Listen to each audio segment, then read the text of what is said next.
Now see, this ain't no regular live stream, you know what I'm saying? This ain't playing or nothing. Niggas just sitting here, started the live stream, feel me? Just not playing. Yo, somebody gotta teach me how to get that little thing out the screen, yo. The streaming thing. Oh, the monetization is off? Oh no, they playing me. Hold on. I think I'm finna see it for. Oh no, we getting monetized. Where's it at? No Christians. Oh, I didn't know it was tags. I could have tagged shit. Hold on. Oh. Hold on. Yeah, you're in the live stream right now. Don't mind this part. Send me the thing. I'll post it on Instagram right now. I bet. Everybody know we live streaming on that game. You look perfect. Let me see. Yes, sir. Let me see. Damn, I ain't turning up. Yo, monetization wasn't on. Oh, there you go. Hold on. Yeah, overlay ads. We need all that. Skippable. Yup. Yes, sir. All right. We are live. All right, bet. Let me know when you're ready to watch it. Time ready when everybody in. Let me see. I'm just trying to get the Discord right.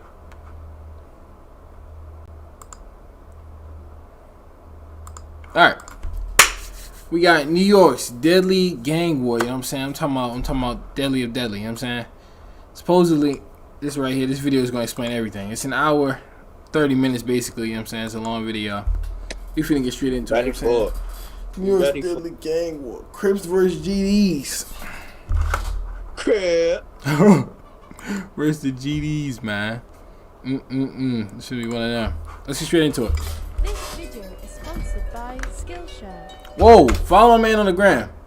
__ Lil Chris. Come on, man. Follow on the gram. RR Chris. Link in the description. Billy dropped a new song on Duck channel. You got. Oh yeah, we gonna listen at the end of the stream. I got you, but we definitely getting to that. Oh yeah, facts. This is like neighborhood movement. This is a great movement. Yo, your boy ran up and got punched up. That was Who was it? that was Chef G, wasn't it? Yeah, Chef G. Yo, hold on. We might gotta run that back. They got Chef in this. Hold on. This video Just is sponsored by Skillshare. This is like neighborhood movement. This is a great movement. Yo, your boy ran up and got punched up. Everybody's GDK. Everybody's this. You're not, bro. You're really not. Stop what you're saying. You're not, bro. Today, shell casings were everywhere. The shooting likely gang-related. You got hit with a conspiracy to commit murder in 2014. Yeah. Nick Blixey was discovered. Did she call him Nick Blixey? Nick. Nick Blixey? What? Commit murder. These dumb, bro. Nick Blixey was I mean, that's so disrespectful, yo. Winthrop Street. Nicholas Thompson was shot around 9:30 last night. Tune into this. Niggas pay disrespect to me. If you ain't from around here, don't come here. Few places have as much of a storied gang history as New York City, baby. It's been the home to some of history's most notorious real-life gangsters. Names like John Gotti, Bugsy Siegel, and Lucky Luciano have all run hard in the streets at some point in history. And of course, New York is the city that once boasted. Why is of all the people in the world, why is he the one reporting on? Look at this. The narrator though. Like, look at him. Like he work at Subway, dummy. You don't look like the type of nigga that you be doing it. You know what I'm saying? Talking about some shit like this. Like, he should be talking about this. Come on now. The most famous lineup of old-timey gangs in the cut. form of the 5 mafia families that ran the city in real life. But not quite as famous as the fictional ones that ran the city in The Godfather. In fact, the gangsters that run the streets of New York in 2021 look a lot different from old Don Vito and Mike Corleone family. How can I put this? They've just got a lot more sauce. In my previous edition of Gangs of New York, we took a closer look at the Wu and Chu or Cho gangs of New York City. Yo, this about to be one of them videos. They can't pronounce nothing. This is nothing but disrespect in this video. I guarantee it. How is it Chu and there's only one O? He didn't even spell that right. It's 2 O's. Man, he just all over the place with this video, man. Large alliances of many smaller New York gangs whose name and signature calling rings in the streets of New York City today. With the Wu being made famous by the music of Pop Smoke, they're a conglomerate of Crip, Blood, and other sets with their origins in the Wave Gang. With the Chu being a conglomerate of Gangster Disciple or GD connected sets with connections to the Hood Stars gang in the early 2010s. So basically, the Wu and the Chu are bigger conglomerates of many smaller gang sets. And today, we're going to take a closer look at one of these specific feuds between different sets of the many New York gangs that make up the Wu and Chu alliances. With this story specifically focusing on the Wu Crips and their long-held feud with the Chu GDs or Gangster Disciples. And look, I already know what you're thinking. Aren't Crips from LA? And aren't GDs from Chicago? Nobody was thinking that. Literally, like, bro, nobody. Not a soul was thinking that. Well, yes, Traplaw Ross viewer, but this isn't an all-out US gangbanging civil war, oh no. Because in the decades since they formed, Crip gangsters from LA and Gangster Disciples from Chicago found themselves thrown together in New York City, forming new alliances, starting new beefs, and bringing gang-based bloodshed to the streets of the Big Apple. And only over the last few years have some of these gangsters drilling in the streets found their way into the recording booths where they were able to share their experiences fighting the Crip GD war on wax. And since the emergence of drill music in New York, specifically Brooklyn, we've seen Crip-affiliated rappers like Bobby Shmurda, Fabio Foreign, and Chef G all putting their blue ranks on the map musically. And while Bobby Shmurda and GS9 did a lot to revive interest in gangster rap in New York City, it was really the most poppin' GD in New York, 22Gs, who is widely credited with pioneering the trend of New York street rappers going hard and spitting grimy street shit over UK drill type beats. What did I say, bro? It's I literally said that he started this, bro. It's him, bro. He started that shit, bro.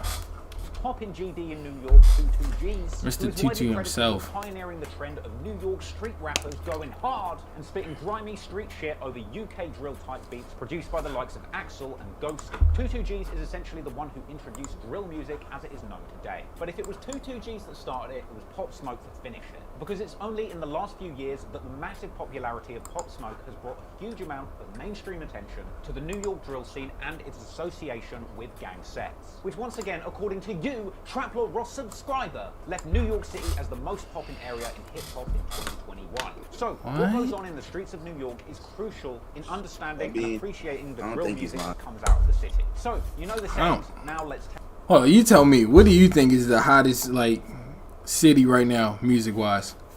Right now? Probably, like, down south, like Memphis area, I'm giving it. Like, Push Ice-D. Yeah. You know, those motherfuckers. New York, though? I don't know. I can't name a couple New York rappers right now that's popping. Push Ice-D is like, Push Ice-D is Drake right now. That nigga's up. That nigga's all the way up. Who else do you have on that list? Chicago? Bro. Dirk. I don't know. Florida, I feel like Florida just there because it's big. Yo, what it is, Ali? What is La Flame? Yo, I don't know, bro. Atlanta always has it. Like, regardless of who's Atlanta always has a good year. Every year. Literally every year they got a good year. They always got some good rappers that come over there. Damn, but New York? I guess you give it to him. area in hip-hop in 2021. So, what goes on in the streets of New York is crucial in understanding and appreciating the drill music that comes out of the city. So, you know the settings, now let's take a closer look at the Crip and GD gangs that have been at war for the past few years. Starting off with your beloved Crips. And now, a word from our sponsor. Did he just got a flag? I thought I was geeking, that's why I ain't paused it yet. Hold on. GD gangs He said that have been at war for the past few years. Starting off with your beloved Crip. Flagged up in the bed. Hold on. With the perm. Don't play with the perm. With the perm. This is out of pocket. This is gang. This right here is gang banging in 2021. Look at who up in the flag, bro. Oh my god, this is crazy. This basically social media. Literally. We all know how much 22Gs likes his growth and development. Look at him right low. Look at his chain and look at the Look at his chain and look at the flag, bro. This is the gangsters now, bro. They run the internet. look at this chain. You said who? Is that a chain? Yeah, you see his chain? I swear, yeah. It is. Damn, he gotta stop, bro. This is out of pocket. Well, what better way to grow and develop your... Dummy, look at him on the side. That's him. Look, look, look, look, look. Watch him on the side. Him too? Yeah. Well, what better way to grow and develop your skills than with Skillshare? Thanks Skillshare for sponsoring today's video. Look, look, look. Yo, look. Oh my god. Skillshare is the best. Did he say Skillshare? Gang, gang, gang, gang. Look, he's throwing up Crip with the, what's his name? Oh my god. Going crazy with that. For real, going crazy. Oh my god. Yeah. Timmy, calm down, Timmy. Oh my, the killer. Look, look, he's got both. He's got one of the one look. Oh, this nigga's crazy. I'm done with him. I'm done with him. Yo, this nigga's insane, bro. And their community's top notch. Skillshare jumping like hopscotch. Life is uncertain. You don't know what's gonna pop off. Changing careers or replacing a lost job. If you're lacking in I made this sound kind of hard though. I wanted to learn how to make trap beats that build. Found this course and man was thrilled. Trap music production, composition and arrangement by production duo K Theory and Gang. Straight up amazing. They taught me how to build this beat and structure a track. And now I make music like 2Gs. Man, before I was whack. So if you're bored, now you can learn from the comfort of your own casa. Yo, he's really rapping right now. Skillshare's the best way to learn is great. And there's no I used to have a mask that it was red though. Dang, where is that mask? You better be getting paid. Yeah. For sponsoring Skillshare. And for doing all this for it, yeah, he got to be getting the bag. So click that link in description and join Skillshare and join the team. Come on people, join Skillshare today. Their creative challenges and productivity classes. Alright, dummy, yo, alright said. According to NYPD gang research, Crips first emerged in the city of New York around 1993, bringing their love of hustling and blue things to Harlem. This was apparently the result of big Crips from Los Angeles with big arrest histories, moving over to the East Coast in order to fly under the authorities' radars. And in the decades since their establishment, countless Crip sets have popped up in the city. However, in the modern day context of New York drill music culture, there's a few sets that stand out. Now, the most famous Crip in New York drill is arguably Pop Smoke. He hails from Canarsie, Brooklyn, also known as the Floss or the 90s, a well-known Crip hood which Pop Smoke is known to rep heavily in his music, constantly saying that he's Big 092 and shouting out 50 clock and 100 clock Crip sets in his tracks. He's also made cryptic references to the 823 Crips in his interviews. I ain't gonna stop until I got 823 million. That's the number? Yeah. Why that number? Just 823 million. I need 823. Also from Canarsie or the Floss is recently clouted Pop Smoke lookalike and sound-alike Dusty Locane. Now he look like Pop Smoke. Now I understand he don't look nothing like that, man. He don't look nothing like yo. This is like I understand he sound look like nothing but disrespect. Come on, dummy. Like, he just playing up at that point. Come on. This is a flossy movement. This is a wool movement. This is a neighborhood movement. This is a straight movement. So you really from Canarsie, like, you know what I'm saying? Born and raised. If I ain't had this on, I'd show you 9/5 tatted on me. My first you got now, after the tragic killing of Pop Smoke, the crown of King of Brooklyn Drill was truly for the taking. And in my opinion, nobody on the Crip side is getting more shine now than Fabio Foreign. Fabi, another big old Crip who reps. Yo, he gotta be stopped. He gotta be Bobby. This nigga's crazy. Bro, he got a flag through the hair. I didn't even peep it first. Through the hair. Whole flag on till the GD part, I guarantee you. Oh, if I see him with the GD flag for the rest of the... Oh, I gotta click off. Ain't no way we can watch the rest after that. That's crazy. His gang affiliations in every aspect of his persona. His debut project was called 800 BC. They say it stands for before coronavirus, but we know it stands for Big Crip, baby. And that... Yo, you gotta really hear him, yo. Hold on. 100 BC. They say it stands for before coronavirus, but we know it stands for Big Crip, baby. And that... Yo, what? It stand for what? I'm losing patience. It could have been before Christ, anything. Nigga said Big Crip, baby. That nigga need to stop. 800 doesn't mean 800 years before Crip Christ either, because Fabi is really repping that 800 foreign side. A crew hailing out of East Flatbush, adjacent to Pop Smoke's native Canarsie. Now, Fabi reps 800 foreign side so well, you could say that he knows it like the back of his hand. Which is handy because he's got it literally tatted on the back of his hand. In fact, Farvey actually told DJ Vlad in an interview that he grew up on the 90s side of East Flatbush, along with fellow 90s or GS9, G-Stone 90s Crip, a rowdy rebel. I was born in Brookdale, and I was raised in the 90s. That's East Flatbush. Okay. And I guess you and Rowdy Rebel actually grew up in the same building. He lived like down the hole and around the corner. And Bobby Schmurder, he lived around you also? He's a fact. That's old gang. I mean, that's old family. So we can add Bobby Schmurder and Rowdy Rebel to New York's rap and Crip line. Yo, keep it a stack. Do you bump Rowdy Rebel music? I don't. Like, I understand when he got out, yo, real one, you know what I'm saying? Stay thorough. But everybody's trying to act like they bumped this man music. Peters. That was the only song. Classic. But dumb, they make it seem like we was just all bumping Rowdy now. Now Bobby had them hits. Bobby, bitch. Rowdy had he had computers. I give him that. He had computers.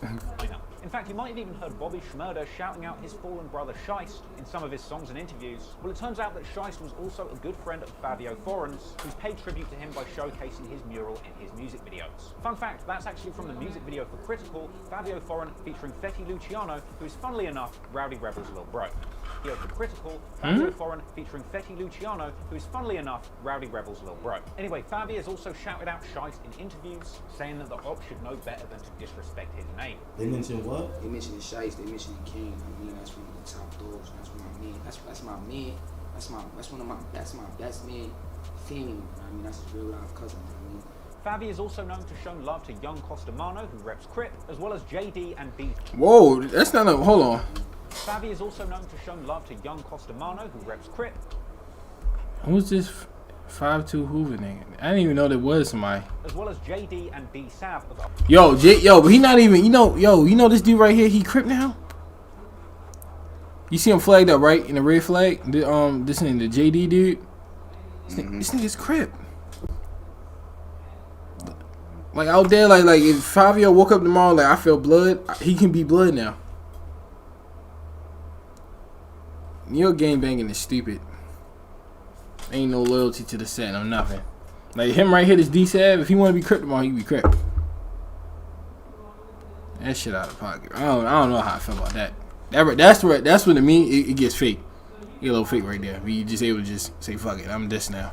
That shit wild to me. OMB, who weirdly got a shout out from 6ix9ine back in the day on his song Stupid, which also featured a Bobby Schmurder verse recorded in jail weirdly. This is because these guys are actually known bloods, who for the record are friendly with Crips as part of they not even blood no more though. JD, D-Stab and Fabio Foreign all together rocking red and blue, dissing all the GDs and throwing up GDK in the music video for Blicky in a Box. But the final big old Crip on our lineup is Chef G, hailing from East Flatbush, along with his right-hand homie Sleepy Hallow. Chef G reps the 8-Tray Crips or 8-3 Crips, also known as Move-In Gang, with the 8 and the 3 from 8-Tray replacing the O and E in Move-In Gang, because hey, even Crips like having fun with language.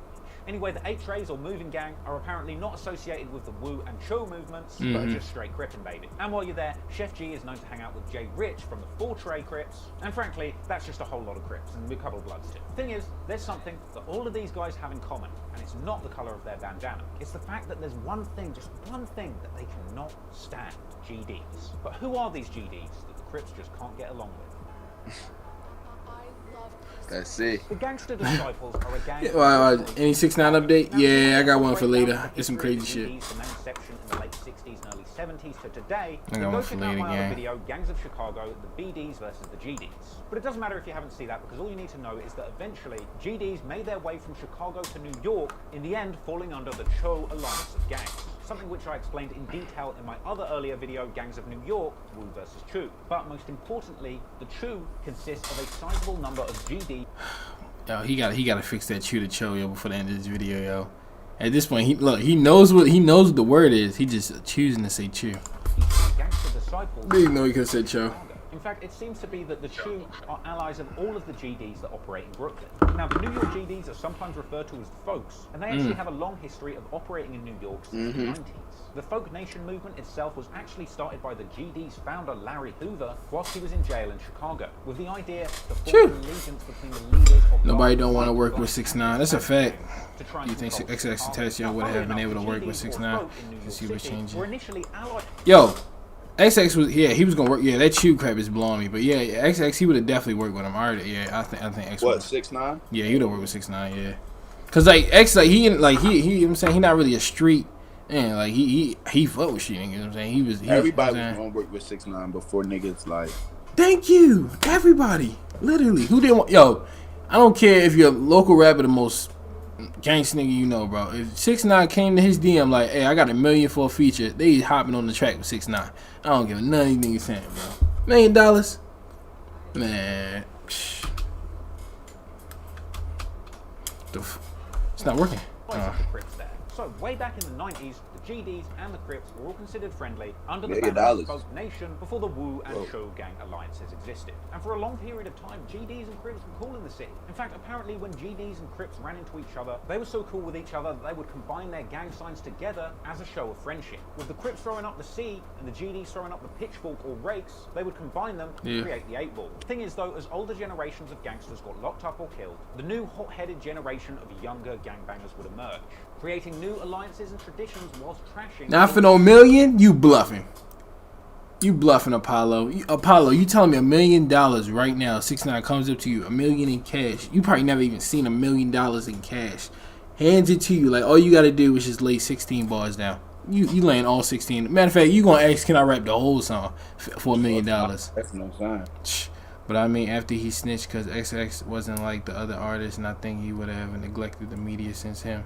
Anyway, yeah, I already said, yo, that's even like how academics is cool with 6ix9ine in real life. Like, if I'm cool with you in real life, all that, whatever you do in the streets, they got nothing to do with me. But you my real life mans, I'm like, yeah, you a rap, but you my mans in real life. I can't, I'm saying, like, come on now, I'm broke, I need money. You see, like, yeah, I already said, come on now, you taking that money. Yeah. Stop it. In 2014, the leader of the modern-day Folk Nation in New York, aka the 6 Trey outlaw gangster disciples. That nigga like he kills people. Yo, imagine walking down a dark street and this nigga's walking. Yeah, I'm going home. That's the end of the day right there. That nigga look angry. Look at this. That nigga look angry as shit. I want to know some more. About life. At all. People don't realize how much $1 million is. They think it's like GTA million. Yeah, I already see GTA million. That you can blow that in a minute. Real life, bro, you can make a life off $1 million. Not for real. Devon Rodney, also known as D-Block, was sentenced to 20 years after a RICO case that included attempted murder and robbery conspiracy. Authorities believe the crew is behind 4 murders, 3 attempted murders, and if you see nigga take his mugshot, like he just like he just don't care. Like, and that you can just tell he like he don't care. That nigga mugshot, he was like this. Like he just knew he did it. He's like, I'm gone. Robberies. Officials say one of the gang's victims includes a 10-year-old girl who was shot in the neck. Yes, whoa. That a hit on a rival gangster had gone wrong, leading to an innocent niggas don't even know how to getting shot in the neck by accident. Now, the Devon Rodney case was in 2014. He was the kingpin of the GDs in New York, and he got put away on those RICO charges. A heavy-hitting co-defendant of his, named Geraldo Eleanor, also ended up taking a guilty plea for his role in a 2008 murder, an incident where he shot a child dead for playing in a GD-controlled playground. Nasty stuff. So Eleanor ended up getting 25 years for the murder, and the indictment said that 9 other members of the Folk Nation had been charged. I ain't gonna lie, yo. If that's what started this whole GD Crip thing, I understand that. Cause you're not finna kill no kid, especially no random kid, cause he was at the playground. Nah, y'all niggas weird. Yeah, now I see why they beefing. If that's the reason why, I get it. But at the same time, they beef with a bunch of random GDs for what one nigga did. That shit is dumb. Why do artists like challenge for a fight for money, then end up not doing it? Yo, speaking of people doing that, Soulja Boy need to stop. He need to stop saying he gonna fight people if he not gonna fight them, bro. He been saying that forever, bro. He ain't fought nobody yet, like literally nobody. Now here's where the trap law detective work takes place. According to a Vlad TV interview with 22Gs, in 2014 he also was charged with conspiracy to commit murder, a charge that was eventually dropped. 2014, you got hit with a conspiracy charge. Yeah. Conspiracy to commit murder in 2014. Yeah. Now, 22Gs was a minor when this went down, so there's no public paperwork existing on this case. But in an old Complex interview, it seems to suggest that 22Gs and 3 others were indicted and identified as members of the Flatbush gang of Young Savages, who had apparently been plotting to kill members of the rival gang Only the Fields. I was actually able to find another article from 2017 which seemed to suggest that this was a group of young GDs with association to Kingpin Kingpin Davon Rodney's 6 Trey GDs. And while there's no concrete proof that 22Gs was connected to this original overarching RICO case, or that earlier generation of folk GDs that used to run things around those parts, it's a bit of a coincidence, isn't it? Also, for the record, if it does turn out that 22Gs descended from a group of New York GDs called 6 Trey, that will mean that he is quite literally from 63rd. Anyway, yo, like, what is he talking about, dummy? What? He's from 6th Trey, so he's from 63rd. That nigga, what? Hold up, I gotta hear that math again. Also, for the record, if it does turn out that 22Gs descended from a group of New York GDs called 6 Trey, that will mean that he is quite literally from 63rd. Anyway, with the older generation of GDs locked up behind the this nigga's so goofy. 22Gs, and his homeboys in prime position to fly the flag of the biggest GDs in New York. Now, there's many different names that have been associated with this particular group of GDs, so let me warn you, this might... You better say Coach the Ghost. Free the Twirlers. Free the Blickies. Blicky, blicky, the blicky. Shout out to the Shiggies and the Chos. Okay, let me break it down for you. With the New York GDs and the Cho gangs, there's a lot of overlap.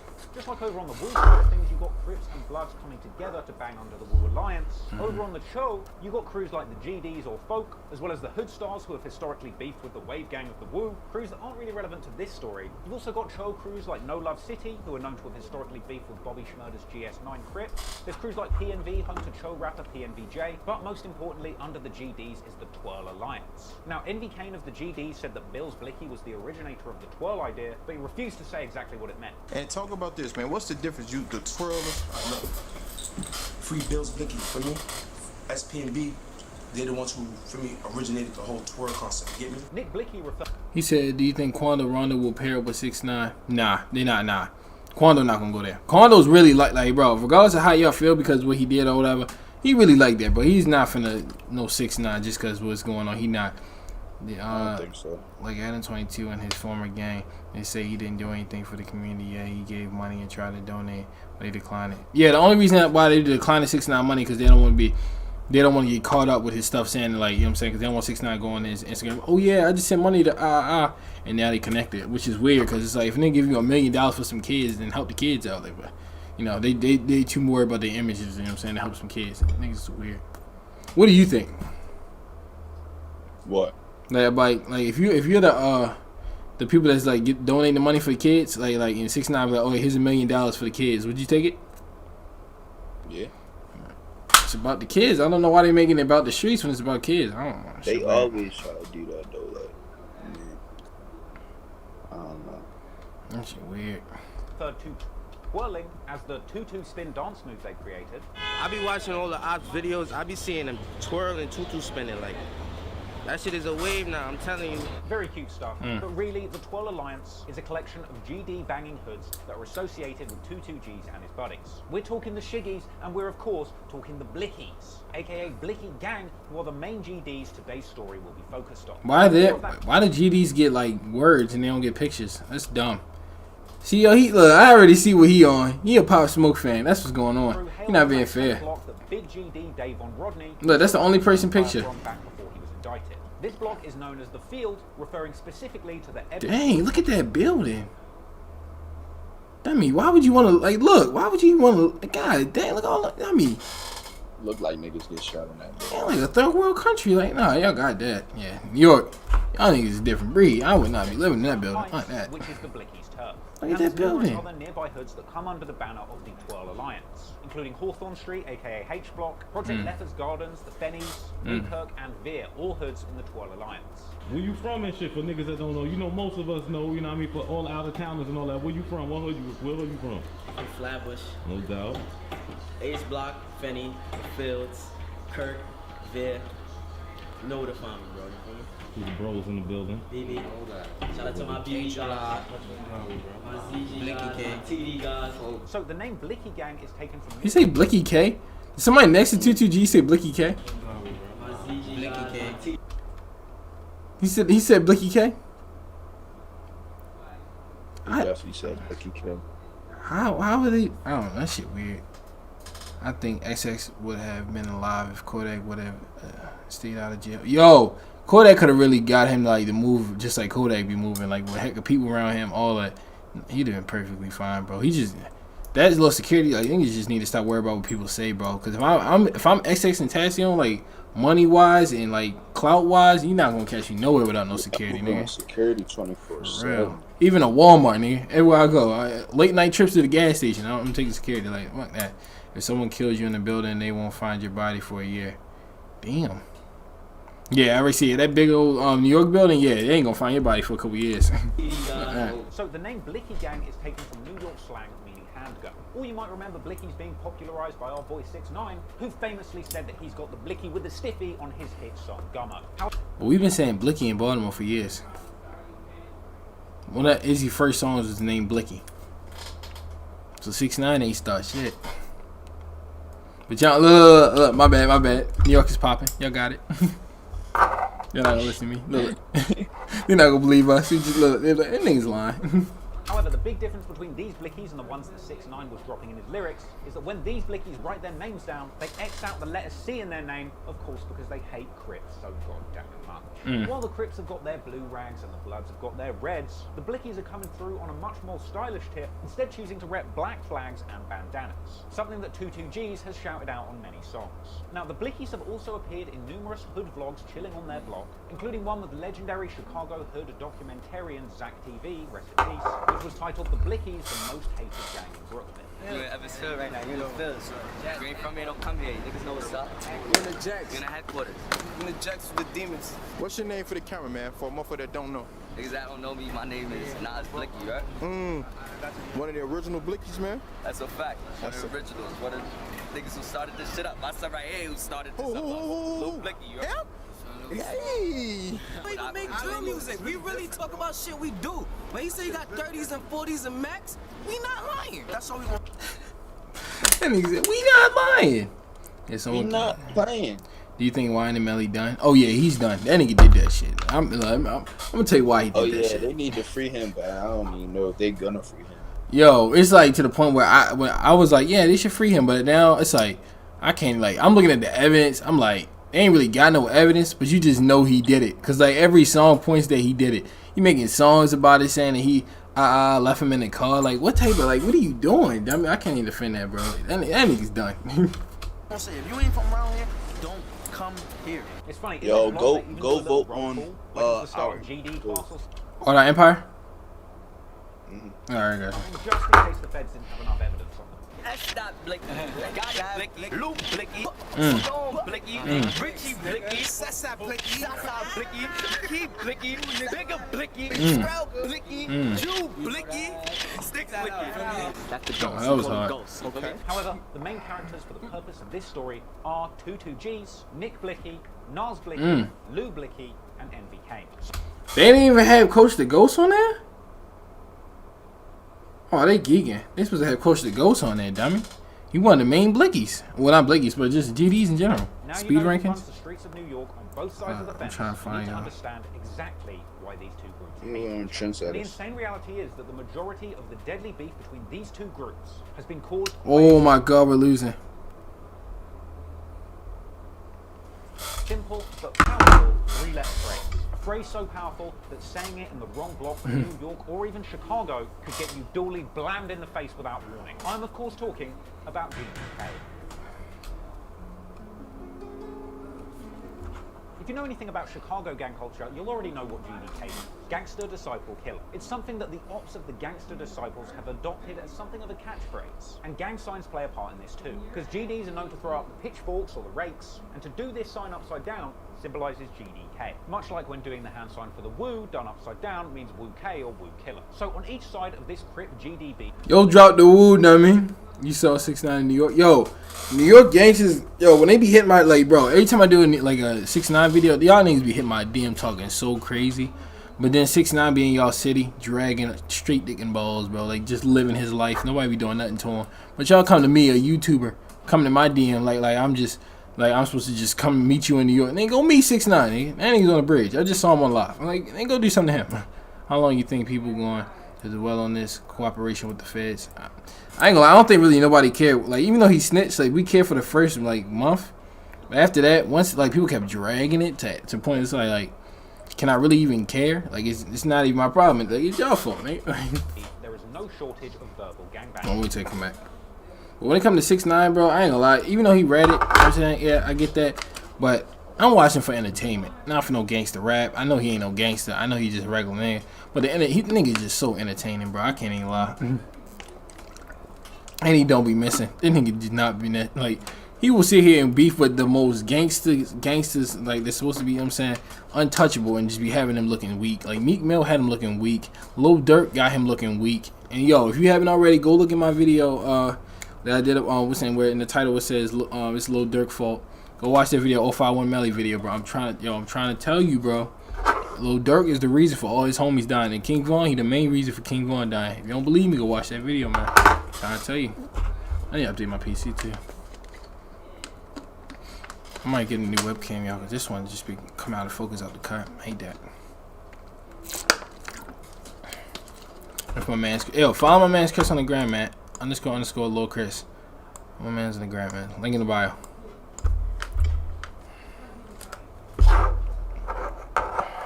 Everyone's favorite rapper is a snitch. Sad to say. Sad. I don't think anybody really listens to him. Like, I don't think people really like him for his music now. It's about the entertainment. I saw the video, it gave me nightmares. Oh yeah, 051 Melly he's a killer. And he's Stone Cold Killer. You wanna get back to the video though. And one of the worst offenders is of course Fabio Foreign, who proudly refers to himself as Big GDK. Big GDK, top 9, Twirl, shooting anything, spitting, you know Tommy. Now thankfully, Favi elaborated and explained something very important, and kind of stupid. But when a New York rapper says GDK, they're apparently only referring to GDs in New York. My blood cake, I don't, like I said, I don't color bend. For me, I protect myself. For me, I get you a catch. I'm GDK. I'm shooting anything to it. This GDK shit is as far as New York go. Well, I guess GDK BOINY doesn't really make a good ad-lib, does it? That's stupid. Now you say you can't be GDK in one place. That's with Vaughn.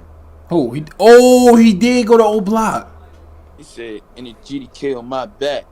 The sun shit. Yeah, something like that. So how can you be only GDK for New York if you in Chicago saying GDK? Nah. And what's the name? I forgot which rapper it was. They came down DC. I heard niggas stripped them. You New York rappers out there throwing down GDK. It's some GDs out DC. Ain't none in Baltimore. If a nigga say you GD in Baltimore, nigga cabin.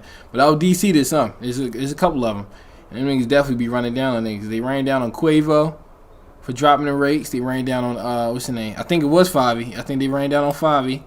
They ran down on y'all niggas, bro. I said, yeah.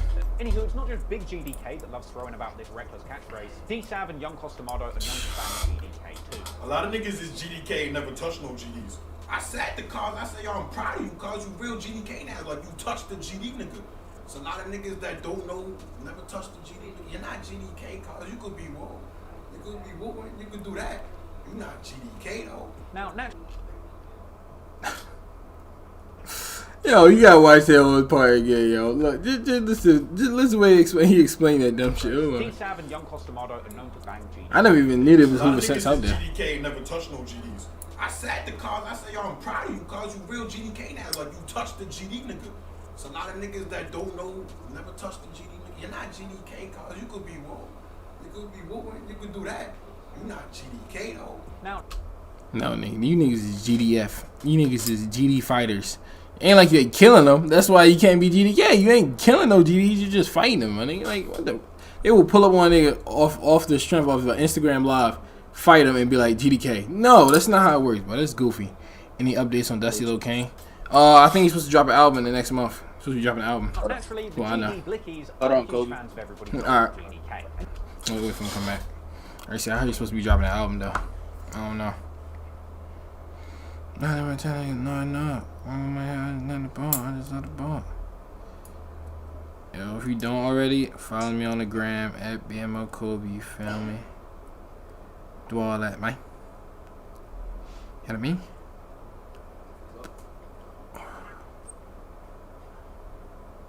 Dang, they is blowing my. Dang, no. Just keep calling, bro. Yeah, but I'm gonna let you know though.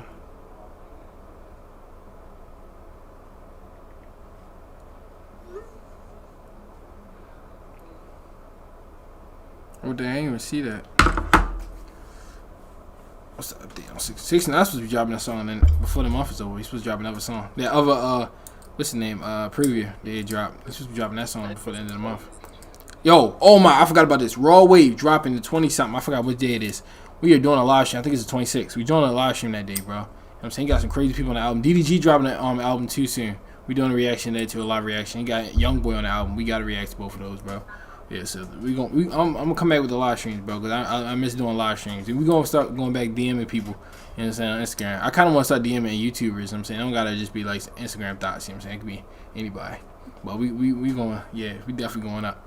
I've been bluffing, you know what I'm saying. I just saw we hit 3,000 subs, bro. I peeped right before I started the live stream. We hit 3,000, bro. We going up. I just gotta stop, you know what I'm saying, overthinking, dropping videos, man. Because I be having videos done, I just don't post them because I be like, I don't like how I said this little one part, so I ain't gonna post it. I don't know why. I just be thinking too much. I'm so got a like on my head, I ain't never bolt and then never fold. Oh, diamonds on me, I be rocking gold. He keep talking too much with that boy. Like, oh, I ain't never told. I ain't never told. Waiting for my man Chris come back. What happened to Bobby? Bobby Schmert, yo, I think he more into real estate. That's it.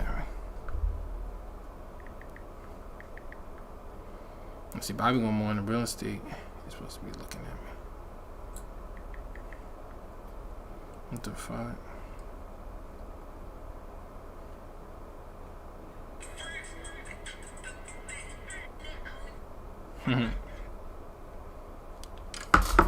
Wait, Crip, man. Hold on, while we waiting for Chris, you know what I'm saying, we're gonna watch something else real quick. Hold on. I don't want to keep y'all just, you know what I'm saying, waiting. Damn, I really hit 3K subs, gang.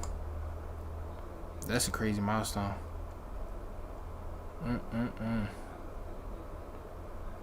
Uber girl is getting arrested. Oh.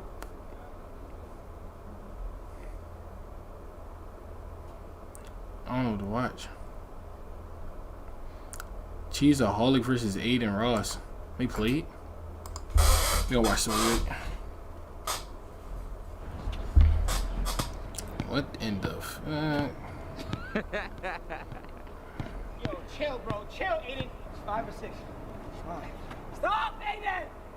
Well, let me tell you a story. It doesn't matter how tired you are. It matters how you finish. You make it? Definitely. You definitely airball.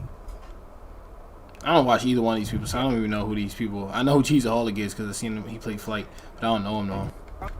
The Aiden Ross dude, I saw he made out with some girl. Yeah, he got hecka views. So he must be a live streamer. Dang. Lit ass dude, bro. Damn it, if they don't start playing, bro. What you say?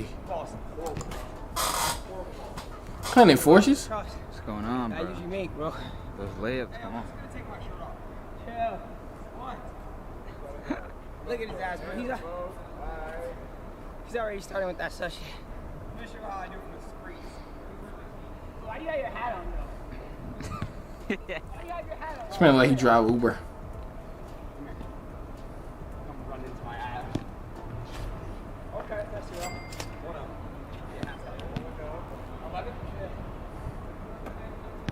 Yeah. Tell me, why he look like that, yo?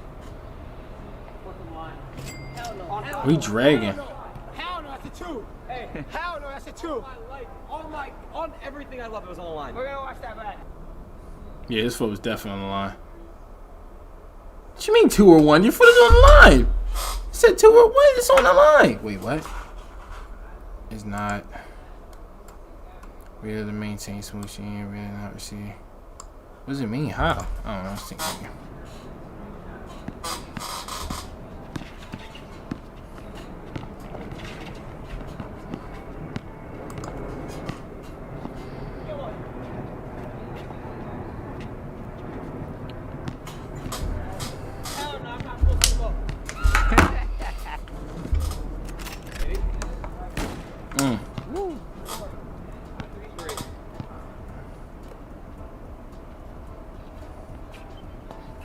You're not even guarding me, you just want to make sure you can't shoot.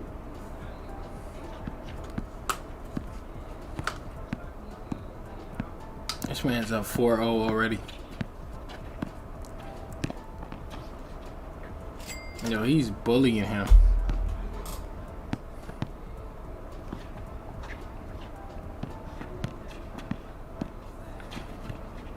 Yo, what the? 6-0. 5 or 6. Stop, Aiden! You been getting too much money? You tell you not to shit.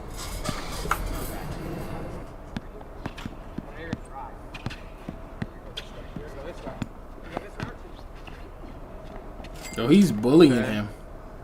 7-0, he's getting bullied. Look, he doing the same move.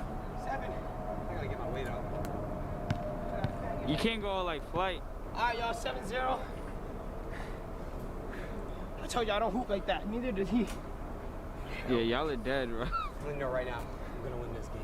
Oh, it's 7. Can you make comeback? Huh? I'll put money on it. You wager, right? I do wager. You want put money on it?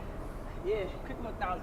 1,000? Get the fuck out of here. We're gonna put $1,000 up. 7-0. 7-0. This man said $1,000. He's down 7-0. He's stupid. I don't think I can say no. Like, I'm so uncomfortable. I try my hardest not to say no such shit because I know he'll like he'll drag it, bro. All right, come on. Motherfucker is very tired. But let me tell you a story. It doesn't matter how tired you are. It matters how you finish. Make sure you got that shit. What the fuck was that, Aiden? Aiden, we're just getting started. Took his money in 2K. Same shit in real life now. Come on. That means what? Oh, he's out. He's out. He's out. Get it out. Nah. Yo, this nigga is a cheater, bro.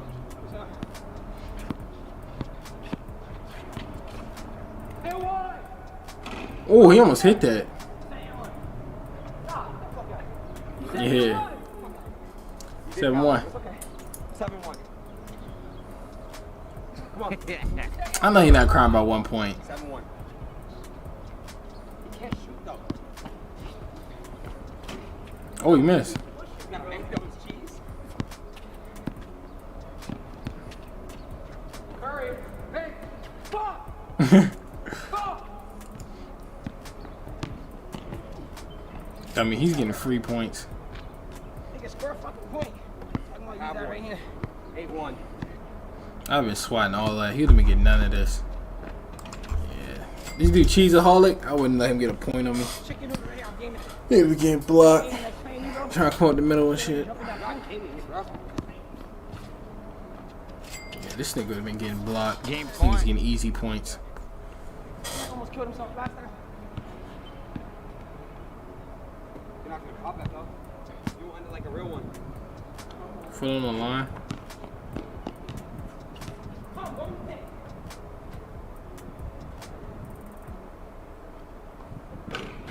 Dang. Bro! He wants to shoot so bad. He probably lives because he's hooping the Air Forces. Dang. Bro, I'm telling you, if you watch the ball, it's going towards the direction of the hoop, bro. It's just the ball. You sound like Flight right now. This man said the ball. Told you, G. It's not hit yet. Nigga, it's game, nigga. I want him to guard me. Nah, you have to shoot me last one. He wants me to shoot. You know what I'm saying? I'll shoot. I want you to shoot. Out of respect for Aiden. But if he was to guard me, I wanted to catch an ankle breaker so my vehicle really go viral. Pop this shit, bro. You don't have it like that. Curry layup. Yo, this is bad. But you can't be shooting up game one. Yo, this is out of pocket. Come on. Check. Stop, bro. Come on, bro. I'm not getting that, bro. Cheating ass nigga. Go on his face. He loves this shit. You look like he's a fucking troll. Go shoot from right there. Ain't one. Yo, what?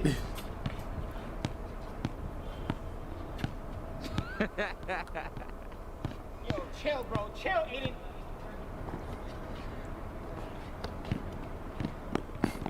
I mean, what is this, yo?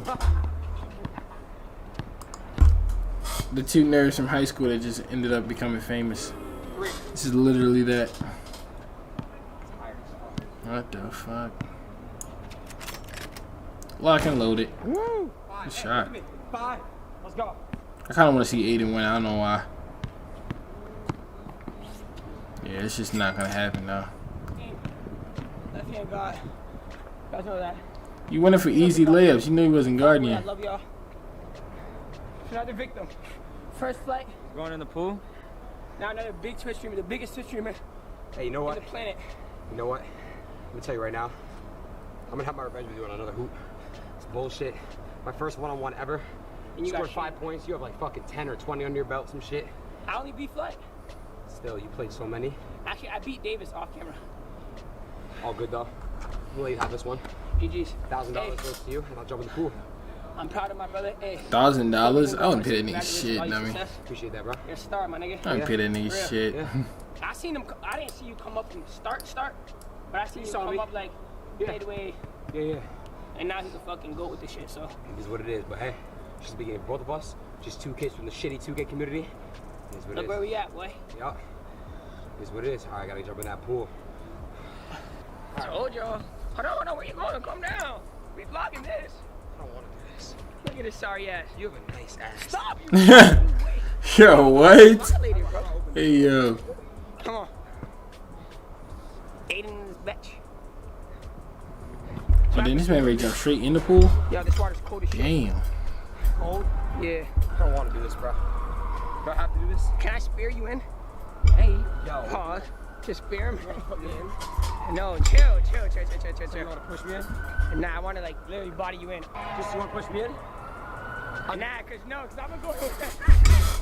Hell no, nah, you can just jump, bro. He's gonna grab to me, bro. I know you. It's a clock. Yo. What do you gotta say? I'll never ever not pay a bet. Gotta do what I gotta do. I owe this man a G, and I gotta jump in this freezing pool. But it's okay, first one-on-one.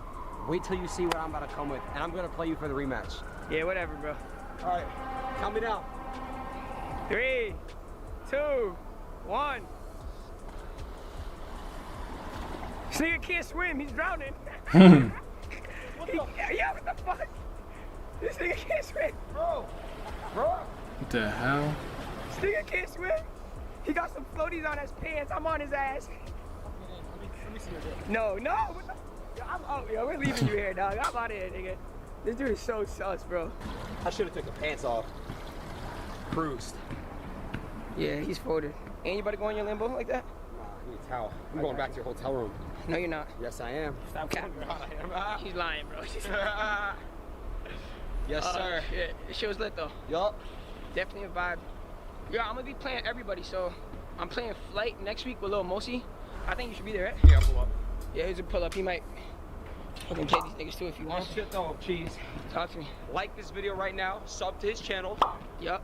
That's all you gotta do. Let's Good get luck it. for your 2021. Let's get it, bro. All right, y'all. Peace. Oh, I need No, Crystal ain't back.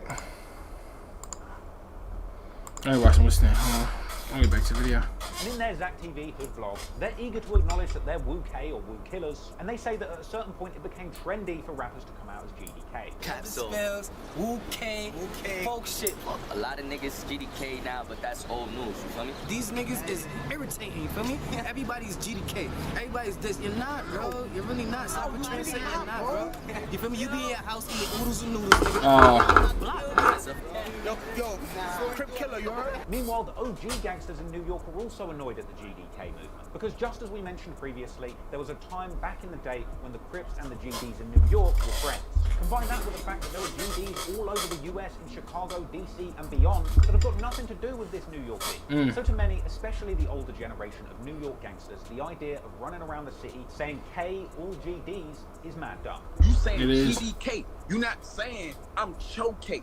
You ain't saying I'm Blicky K. You saying I'm GDK, fool. Niggas is from New York. Yeah, this is the DC dude I was talking about. Yo, the dude from DC don't be playing that, bro. You say GDK, you better not come to DC. Why that nigga there? I mean, he's straight pulling up on you. Don't go for none of that. About niggas from Chicago and thinking about He said nigga like he stink.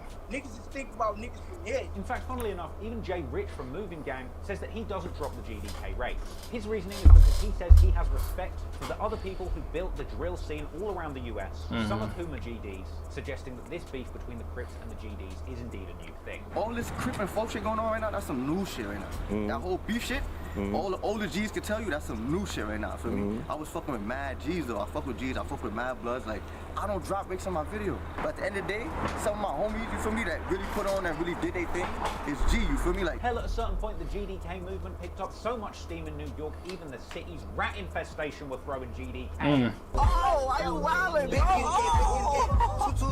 So, with clownery like this going on, it's no wonder that GDs all over the United States have come out to say that New York's GDK movement is wrong, when there's literally no reason to start needless beef with GDs outside of the state. But for the people who were involved in the events that unfolded between these two groups, their hatred of the ops runs so deep that they're truly ready to bang GD. Hey yo, who's that? Who's that? Hey, Jaden? The woos and the GDs, huh? Oh man, now I gotta make the big what's in the box bigger. Oh man, dummy, this video's out of pocket. I was coming to say it was good, gang. It's got all work. Dummy, this man Chris walked away and didn't come back yet. I don't know. I had to pause for a little bit. I was watching some other shit, but now I came back. So now that we oh, we gotta get him out of here. He's disrespecting. He's disrespecting. Gotta get him out of here. Become bona fide New York drillologists. Let's take a closer look at some of the insane and deadly drama that's unfolded between these two groups over the years, and see how this deadly war played out in the streets. Him is hot.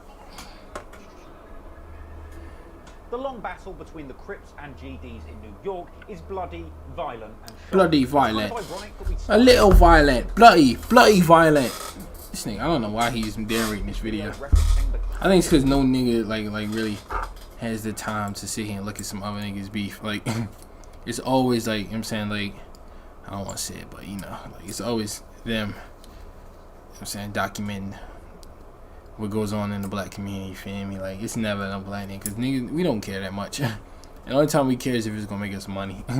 New York City gangsters from back in the day, because in the modern day, the G's in the streets of New York are in many ways much more brutal than their old school mafioso counterparts. For example, consider this grisly incident. In 2016, when a man who is said to have been connected to Bobby Smurder's GS9 gang was found drowned wearing a pair of cement shoes. The hell? The body that washed ashore Monday in Sheepshead Bay has been identified as 28-year-old Peter Martinez. He was reportedly in the G Stone Crips crew, the gang infamously linked to the incarcerated rapper Bobby Shmurda. Martinez was not stabbed or shot, but bound and his feet cemented before being thrown into the city waters. Now, fun fact, this is actually the only time that this method of execution has been recorded as used in American crime history. What the real, heck? like, actual mafia back in the day didn't have the balls to do shit this brutal. Or perhaps maybe they know better than to try and drown someone wearing cement shoes, because it turns out this is actually a really bad way to get rid of a body. In this case, the deceased man actually floated back to the surface despite the cement boots. Because that concrete wasn't given enough time to set, it eventually got oxygen in it, causing the deceased man to float back to the surface. So if there's any real gangsters watching next time, stick to using pigs. The best thing to do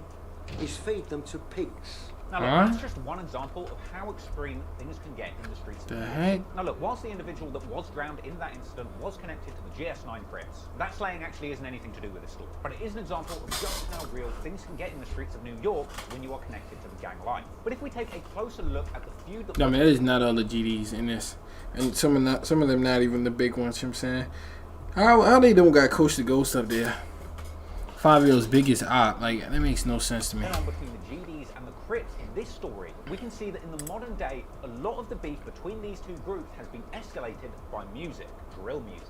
Nowadays, since his passing, it's very easy to point at Pop Smoke and single him out as the anointed king of Brooklyn drill. And sure, Pop Smoke certainly did the most to bring New York drill music to the center of popular music, but the people in New York who created the Brooklyn drill sound as we know it today is 2-2-G's and the Blickies. Yep. Hell, in 2017, before Pop Smoke had spat a single bar into the microphone, the Blickies were just chilling on their spot, belting out the ad-libs that would later make Pop Smoke. He said spat a single bar.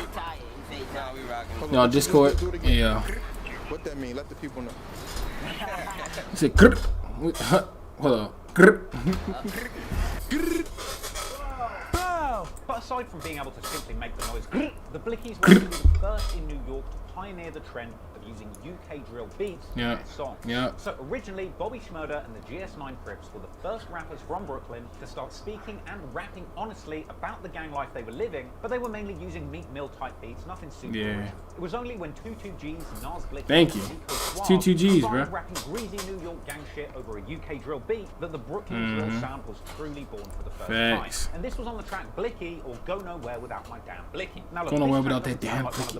I'm gonna make him run Blicky. You would hear today from a top drill producer like Ghosty or Chris Rich. What's up, guys? I'm back. Dummy. Yo, you know how long you been going? Oh, I forgot I can't hear you until I get. You know how long you been going, yo? Dummy, I started watching some random people hoop. I'm watching anything. My mom called me for the first time. What'd she say? She was just checking on me. I told her about the trip and stuff. She wants to send me some money, I guess. So like just like traveling money and stuff like that. But yeah, just to catch up. Dummy, Jaden came in here. Who? Jaden, he joined the call. He was in for a couple seconds. He said, "Where Chris?" And he said something about Nas Blicky. I was like, "Get out of here, dude. Get out of here." Had to get him out of here. Roll his dumb ass out. A lot more basic, much more akin to an early UK drill song from back in the days of 2015-16, when British drill producers were still trying to find their signature sound. In fact, in 2016, New York's Blicky perfectly mirrored the kind of UK drill beat you would hear in London in 2015.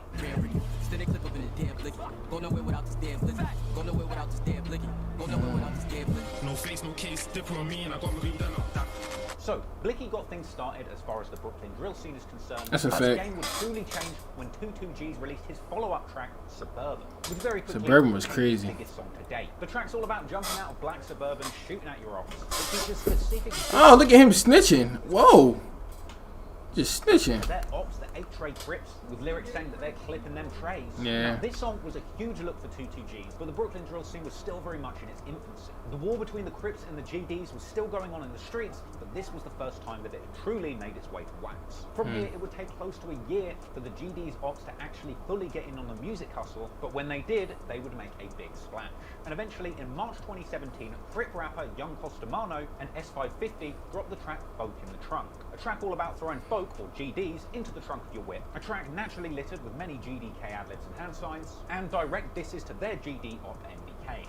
I've never heard of either one of these dudes. You've heard of Young Costamano? I never heard none. Who the hell is that? I don't know. He's supposedly the biggest GDK in New York now. Never heard of this nigga. Literally.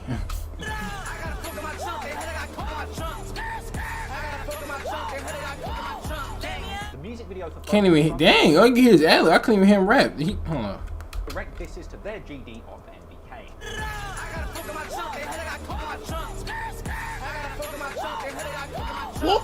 The music video for Folk in the Trunk. That was loud as crap. You can't hear nothing. On the GD op block of Ebbets Field, whoa. These guys film themselves rapping and pretending to have actual folk in the trunk. Now, it was this track, Folk in the Trunk, that truly started the GDK movement in Brooklyn, giving the Crips, or just any rapper that had a problem with the GDs in New York, an outlet through drill music to apply pressure to their ops. In fact, as time went on, the GDK movement picked up so much steam, the NYPD eventually joined, and they started pulling up on GD turf, playing Folk in the Trunk, just to troll the Blickies. Oh, you look. For that, bro. They crazy. Whoa. Yo, that's crazy. That's crazy. Niggas got the feds pulling up, dissing you. That wouldn't even be right. Like, that shouldn't even be illegal. At that point, the Crips is working with the feds. It's like you know people die behind that. Doing it for fun. Like, I don't know. It's like somebody died and I'm going to their grave and pissing on it or something like that. Yeah. And I'm legally getting away with it. Yeah, like weird. They went to a Crip hood playing GDK. GD hood playing GDK music. And they supposed to be the cops. Dummy, you can't look. Somebody breaking your house. You can't call them dummy. They playing all they don't already don't fuck with you like that. They don't mess with y'all. Damn. I ain't gonna lie. I want to see what they gonna say about the Crips then. Is the Crips working with them? Cause why they bumping that unless they working with them or something? I want to see. Yo, bro, Pook, you hear that? You hear that song? And so at this point, with all of the attention that Brooklyn drill tracks were beginning to get, it was only natural that more rapping Crips decided to throw their hats into the ring and start dissing GDs on drill songs too. Most notably was of course Chef G, who came through in April 2017 with his first song, 4 Damn Racks. This came along with a music video showing many members of Movin' Gang showcasing just how much they hate GDs by dropping numerous rakes in the video. Yes, there's plenty of upside down pitchfork hand signs symbolizing he like a dyke with that hairstyle. Indeed a GD killer, especially this one white dude in the background who's dropping those rakes a little too enthusiastically. Calm down, Simon, you don't want the GDs catching you lacking in confidence now, do you? I know he didn't make that joke. Say it to yourself. Look in the mirror. Nah, he man, whoa. Look in the mirror, buddy. Say it to yourself. For real, he making it seem like it's just some randoms doing it. You part of that. He's part of the Whole Foods movement. Not that. Setting aside all of the rakes that these Crips were dropping with their hands, Chef G decided to take it to the next level by literally beating the shit out of an actual rake in the video. Hey, fuck that rake. I heard he was Leaf K. Hey, at least we know Sideshow Bob's GDK now. Anywho, between Young Costanado, Chef G, and the NYPD, the GDK movement was picking up big steam in New York. Naturally, the rise of the GDK movement would eventually make its way back to the GDs themselves, and eventually, when Mel's TV caught up with the Blickies for a hood blog, they themselves acknowledged the rise of GDK in Brooklyn, but suggested that everybody was just riding the wave of Clout. GDK, I need to know when this shit started though. Like, G shit, when did this shit started, my nigga? Free my guys, man, who got locked up 2012, my nigga. Nobody was GDK then. Funnily enough, they also called out Whoa. saying that they filmed Folk in the Trunk right at the edge of their hood, and that they wouldn't have the balls to come and film it right here on this spot where they're standing right now. Do you see where we chill out, bro? Come shoot the music video right here. We're gonna go all the way on the other side. Oh, somebody shot. Come on, bro. Coming over here, I don't know, at 5, 6 in the morning, I don't know. The nigga that made Folk in the Trunk, I bet you he would have never did it right here. I ain't gonna hold you. You know where you at, nigga. Come try to shoot that shit right here. We would've beat the shit out his ass.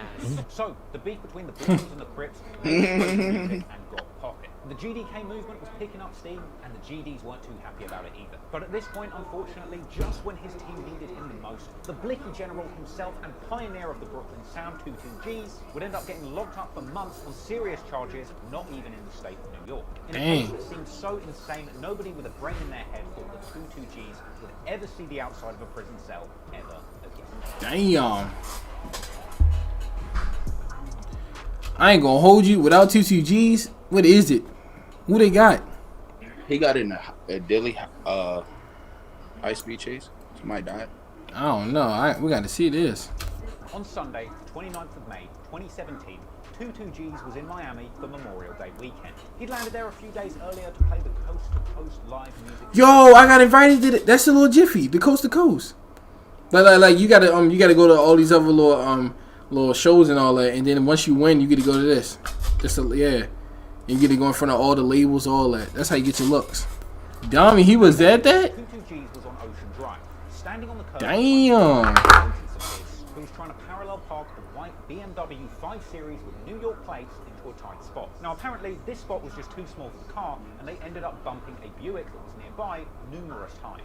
Now apparently the owner of the vehicle that was bumped by 22Gs' friend was standing across the street and saw all of this happen. So he came over with his friend and decided to confront 22Gs. At this point, the driver of the car leaned out and told the owner of the Buick and his friend to, quote, step the fuck back. It was then alleged that the driver passed a handgun to 22Gs after he climbed into the passenger seat whilst this conversation was going on. This confrontation between these two sets of men quickly escalated into an argument, and the confrontation ending, allegedly, with 22Gs firing that gun twice, hitting the owner of the car in the back and killing him, and hitting his friend in the leg, leaving him injured. Now,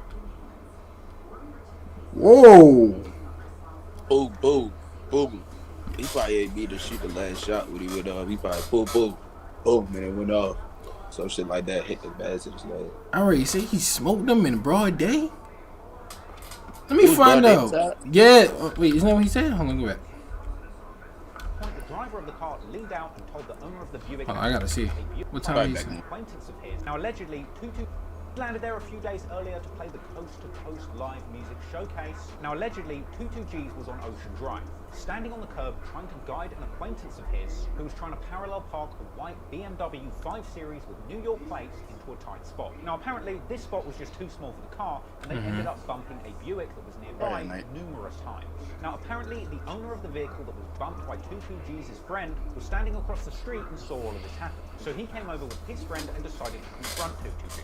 At this point, the driver of the car leaned out and told the owner of the Buick and his friend to, quote, step the fuck back. It was then alleged that the driver passed a handgun to 22G's after he climbed into the passenger seat whilst this conversation was going on. This confrontation between these two sets of men quickly escalated into an argument, and the confrontation ending, allegedly, with 22G's firing that gun twice, hitting the owner of the car in the back and killing him, and hitting his friend in the leg, leaving him injured. Now, 22G's and the driver immediately fled the scene of the murder, but at this point the police had already been called and managed to catch up with the white BMW only a minute later at Alton Road and 2nd Street. They should have parked somewhere. I done went to the first garage and just parked and waited.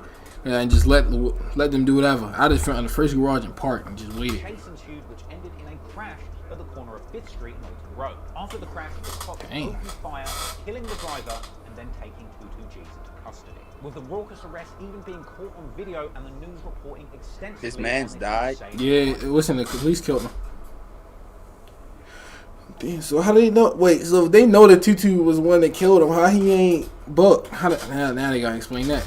Sunday night, an argument over a parking spot left one man dead and led to a confrontation with police, leaving a second man killed. Investigators say it started at the 200 block of Ocean Drive. 19-year-old Jeffrey Alexander allegedly shot and killed 30-year-old Ladarian Tyrell Phillips of Homestead. Looking at that nigga mugshot, he did it. Look at his yo. He knew he did it. He knew he did it. He knew he was going to jail. Look at he knew he was going to jail now. What could he do? Getting bucked. Alexander then fled to Alton Road and 6th Street with his 3 friends, say police, one of whom died after being shot by the cops. Alexander is now charged with 1 count of 2nd-degree murder and attempted 2nd-degree murder. Another one of Alexander's victims survived the shooting and is now home from the hospital. Police say Alexander fired several shots, hitting the Buick driver in the leg and fatally striking the other man in the back. The BMW then crashed into 2 police cars several blocks away. 2 officers fired at the car, killing one of the 4 men inside. 3 others were arrested, including Alexander.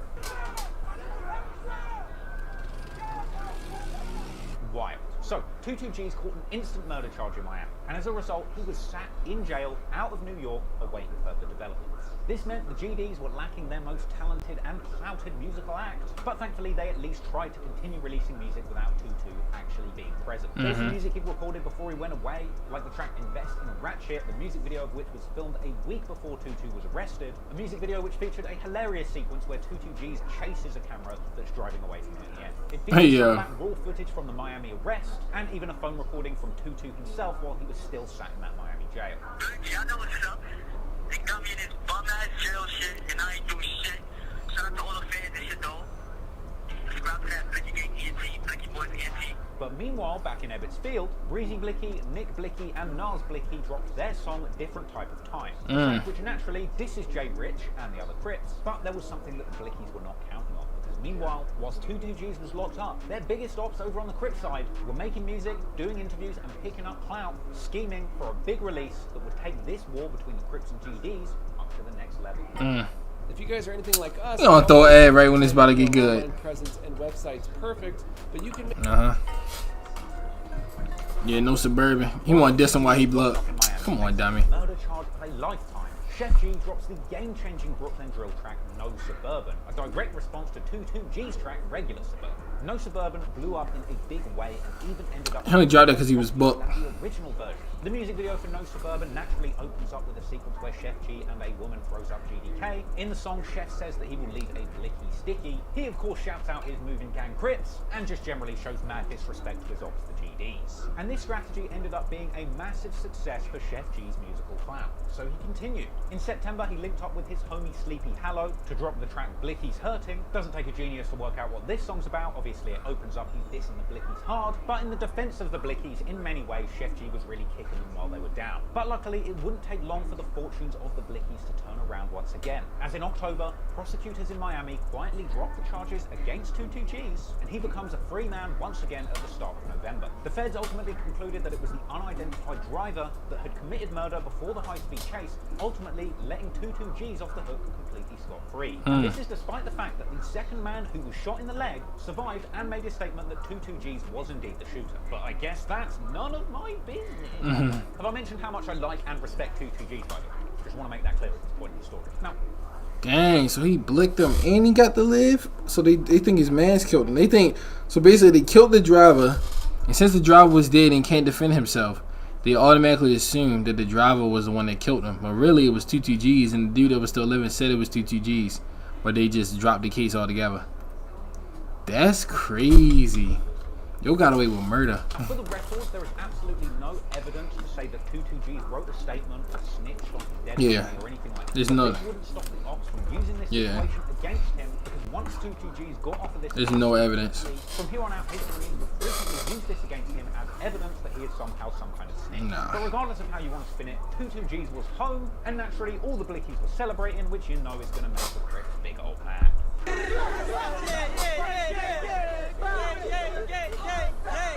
know them Crippies hurting. I know them Crippies hurting. Of course, the first thing 22Gs did when he got home was link up with the absolute king of New York hood vlogs, Mel's TV, to film himself a fire welcome home vlog. Stay tuned, y'all. Blicky gang on top, y'all know how we coming. Yeah, look fat. Let's get some Douce, y'all. Oh, bro, I got more sour than you can imagine, bro. I got sour on you. I'm not trying to go back to jail yet, Nick, man. You're 22 home now, boy. That's right, niggas gonna have a problem, you heard? Oh, shit. You know, I know y'all gonna do some heat together. It's over, man. Yeah, you already know. Yeah, he died. Ain't gonna stop. Yeah, it's Nick Blicky. Shit, you feel me? My boy's home. Ain't no more free 22, he back, man.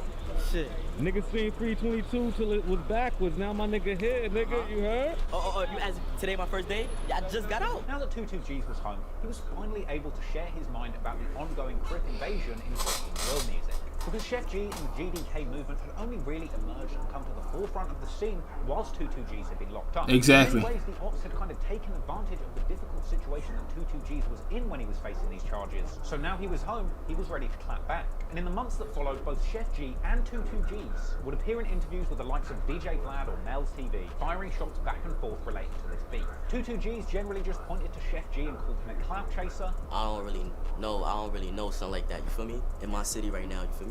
Everybody chasing clout. And Chef would clap back in a Mel's TV interview with his perspective, saying that 22Gs and the Blickies were the ones who dissed them first.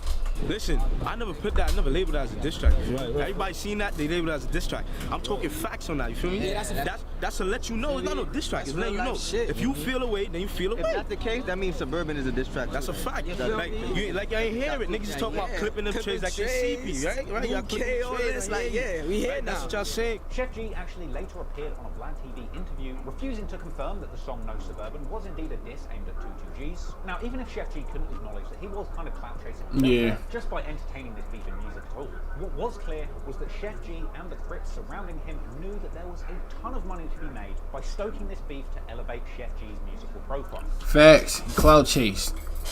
You got it. That's just what it. Any clout chase, bro. Cause if he really wasn't trying to make no diss track, he wouldn't even mention no Blicky, no none of that. Like clout chase, bro. So they used 22G's return to New York as even more reason to stoke the flames further. Soon coming out with the video for a new track called Glock with a Stick. The Crips were filmed in a behind the scenes for this music video, throwing up big GDK. In fact, at one point their hatred for the ops seemed to get so out of control, things descended into what I can only describe as a Crippin' frenzy.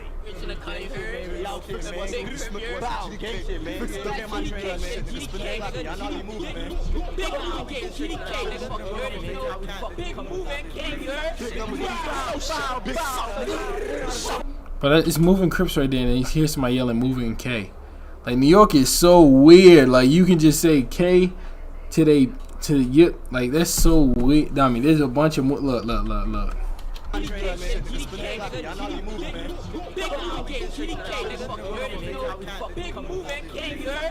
You hear him? Like they all moving. All of them is moving. Like it make no sense. So you just like, I don't know how that's like okay out there. Like you just guess. I guess you know that's stuff that Fabio said is okay. I guess that's okay too.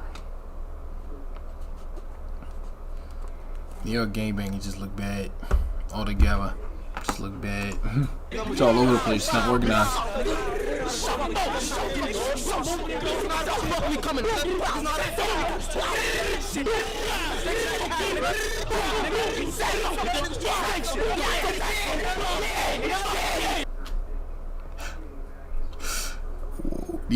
They just screaming at me. I don't even. They just screaming at you. Dang. Oh my god. Bro, you should have saw what he just did. You gotta come back. Look and see what this man just did. Yeah. Oh, sorry. It's so easy to get caught up in that Crip shit. Yo, what? Yo, what? It's so what? Yo, this has got to be stopped. This white man has to be stopped. Anyway, only a few days after that, in November, Chef G would then make the song Welcome Home, a track that essentially welcomes 22G's home, / sets his intentions to openly capitalize on him being home with B. Fun fact, the music video for that song came with an early cameo from your boy Pop Snow. Anyway, despite all the trolling and disses, 22G's got back to work and got back in the studio, dropping his own Welcome Home double-header track in December, First Day Out / Stuck in the Yams. He followed that up with another track, We On, featuring Nas Blicky in December 2017, the latter of which is a way more kind of wavy, mainstream, auto-tune type rap, which was definitely a real momentary change in style for what the Blickies were doing back then. But in stark contrast to this, the Crippy fellows over a movie gang was doubling down on the Crip shit, dropping the music video for the track Attic, which featured more Crip muscle than the Special Olympics. Anywho, before he even gets an opportunity to clap back at the movie. What did he say? The more Crip muscle than the Special Olympics? Can you make a joke like that? Yo, he is crazy. 22G's would unfortunately find himself back in another legal situation with the cops, but thankfully this time under much more entertaining circumstances. On February the 12th, 2018, 22G's and several other people are arrested and booked at the 71st Precinct Police Station in Crown Heights. But seemingly, when the cops booked 22G's and his homeboys, they didn't follow proper search procedure before taking them to the cells. So when 22G's gets to a holding cell with all of his belongings still on him, he grabs his phone and starts live streaming with hilarious consequences.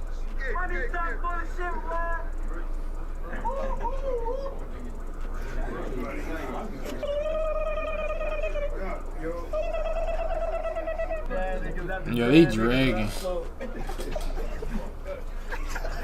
He is dragging. Yo, he is dragging.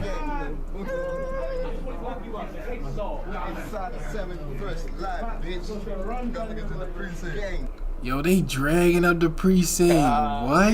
Yo, junk shit, nigga. We locked up, nigga. Yo, what? Yo, he act like they can hear us, like we just watching.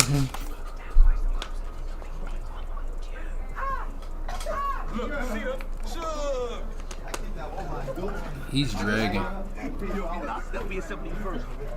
Free the blickies, nigga. We all locked up. Free the blickies, nigga. Now this is some naughty behaviour, and this went on for a while. These guys were talking their shit. They said they were going to catch anybody who's wooing booking. Whoever wooing the book is about to die. Wait till my mother wooing the book is fine. At one point, they even pulled out that loud pack, which they clearly hadn't even been searched for. Yo, this man got gas on him. In the precinct, bozos. Fuck that. Look.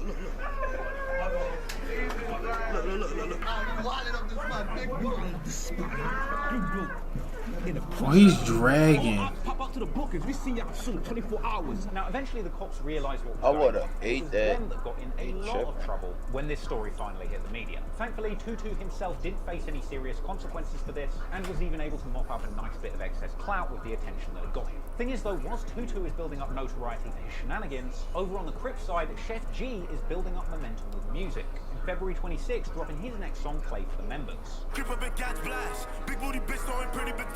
Which, for the record, I just want to point out is actually suspiciously similar in title and style to the track Play for the Pagans by the UK drill group CGM, which dropped months before Play for the Members, just to remind everybody that we started the shit.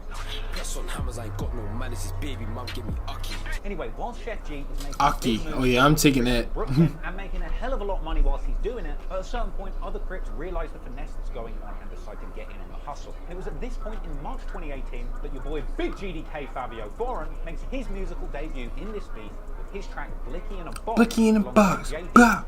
Bow. Now, it doesn't take a genius to work out what the song Blicky in a Box is about, is it? This is basically Fabio Foreign doing his version of Folk in the Trunk. The video is, of course, filled with GDK hand signs. They shouldn't, like, that's another thing. They just need to stop dropping the rates in general. Like, if it ain't GDK, then just say Blicky K, or just drop whatever their choke crap is. Like, do that. I don't know why niggas is dropping GDK if you're not GDK. As well as saying Tutu got down. The song also says that they're going to spin Nas Blicky specifically, and there are numerous other ops that get mentioned or dissed by name. At this point, Blicky in a Box became fabulous. Tell Coach I'm a Ghostbuster. His biggest to date, and it was his first to crack 1 million views.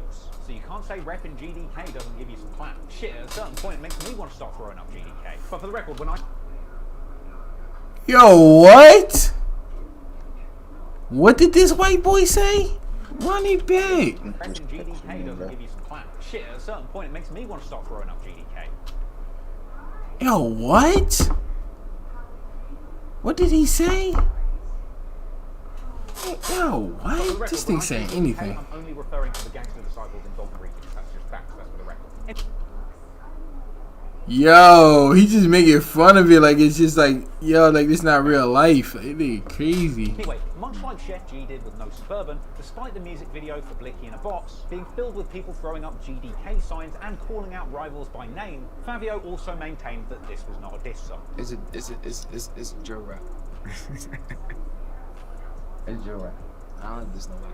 It was undeniable that the GDK movement was picking up steam in New York drill at this point, and the Crips were applying big pressure to GDs in their songs. But the GDs would respond not by getting in the booth, but by hitting the streets. And so over the course of 2018, we would see back-to-back physical altercations between these two groups, ironically escalating the street beef significantly and bringing a lot of new attention to the music. There's a huge government scandal. Oh, shut up. We don't care.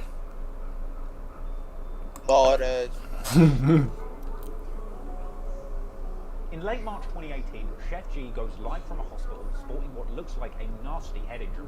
Tune into this. Niggas play disrespect today. Yo, niggas play disrespect. Look. Niggas play disrespect today. Yo got stabbed in the head. In the crown of his head. He could have died. Get stabbed in your head? Hell no. Niggas play disrespect today. This is too much.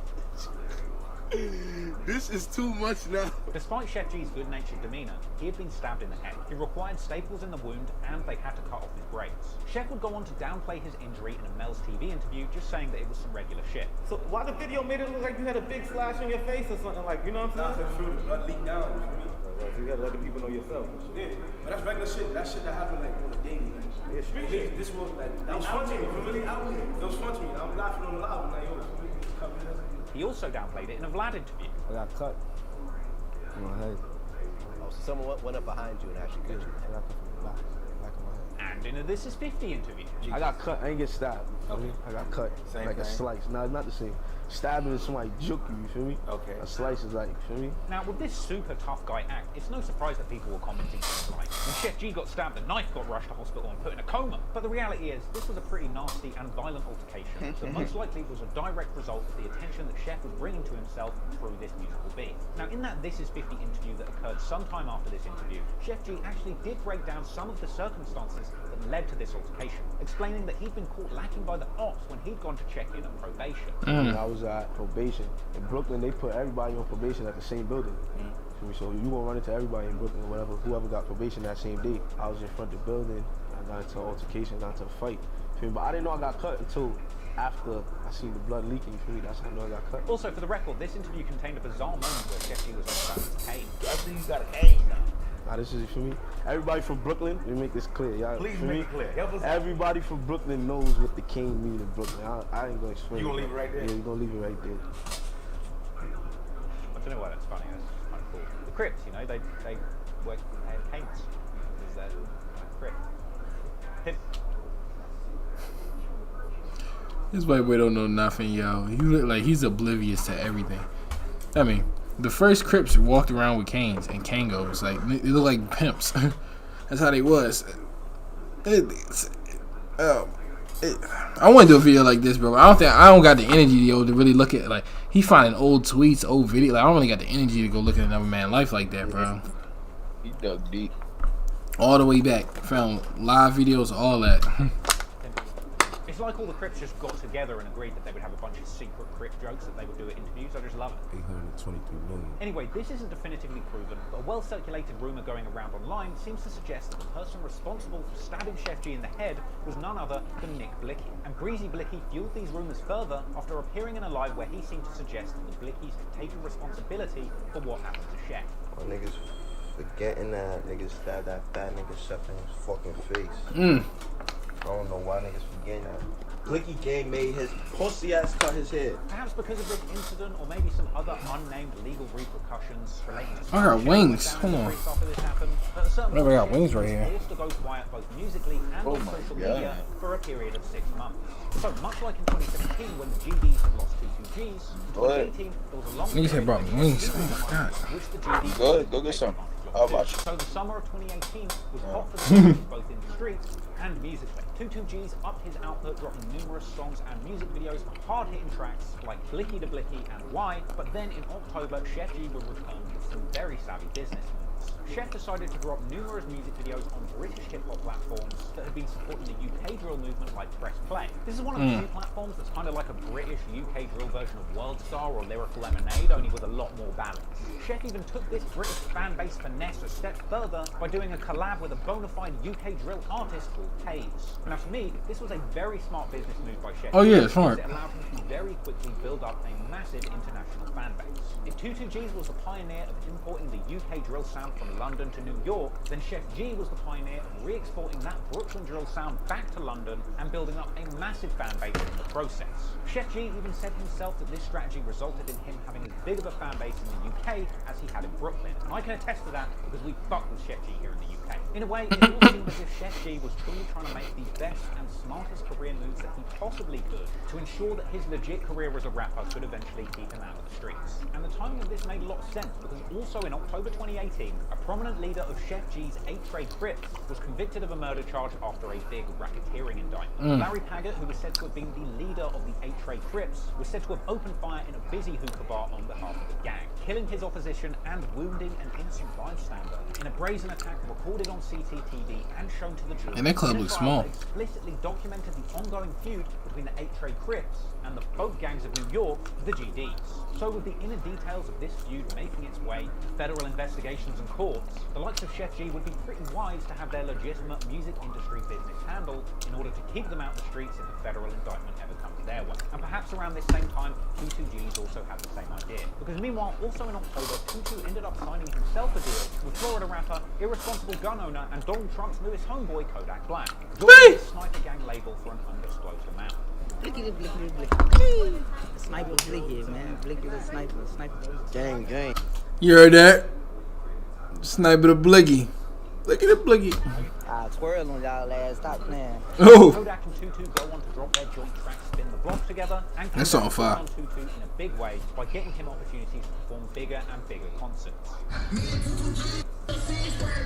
So all of this is going on while a fresh-faced Fabio Foreign is riding that GDK wave all the way to the top of the rap game too. Fabio dropped songs like TT with Drizzy Giuliano, Gimme Dat with JD, and Noah's Ark with Gino Mondana. But as we get into 2019, it looks like members of each crew are looking to put in work on the street, with the Crips perhaps still looking to settle the score for what happened to Chef G's head. In January 2019, a car full of moving gang associates are seen spinning the GD block of Ebbets Field on social media. In the car. This nigga Diddy. Yo, get in the car, bro. What the fuck is a cab? Fuck the phone! GDK, fuck bro. Niggas ain't outside. They in the back. I mean, literally in the bag. You heard? I'm out here, you heard? Spin up blocks. Hold on. Then later that same month, associates of the Blickies claimed to have had a Crip dashing and showing off footage of them seemingly knocking him off. Oh, I gotta show you the video after this is Dover, yo, of ABG Nail. He got caught by some GDs and he beat him, stripped them all that.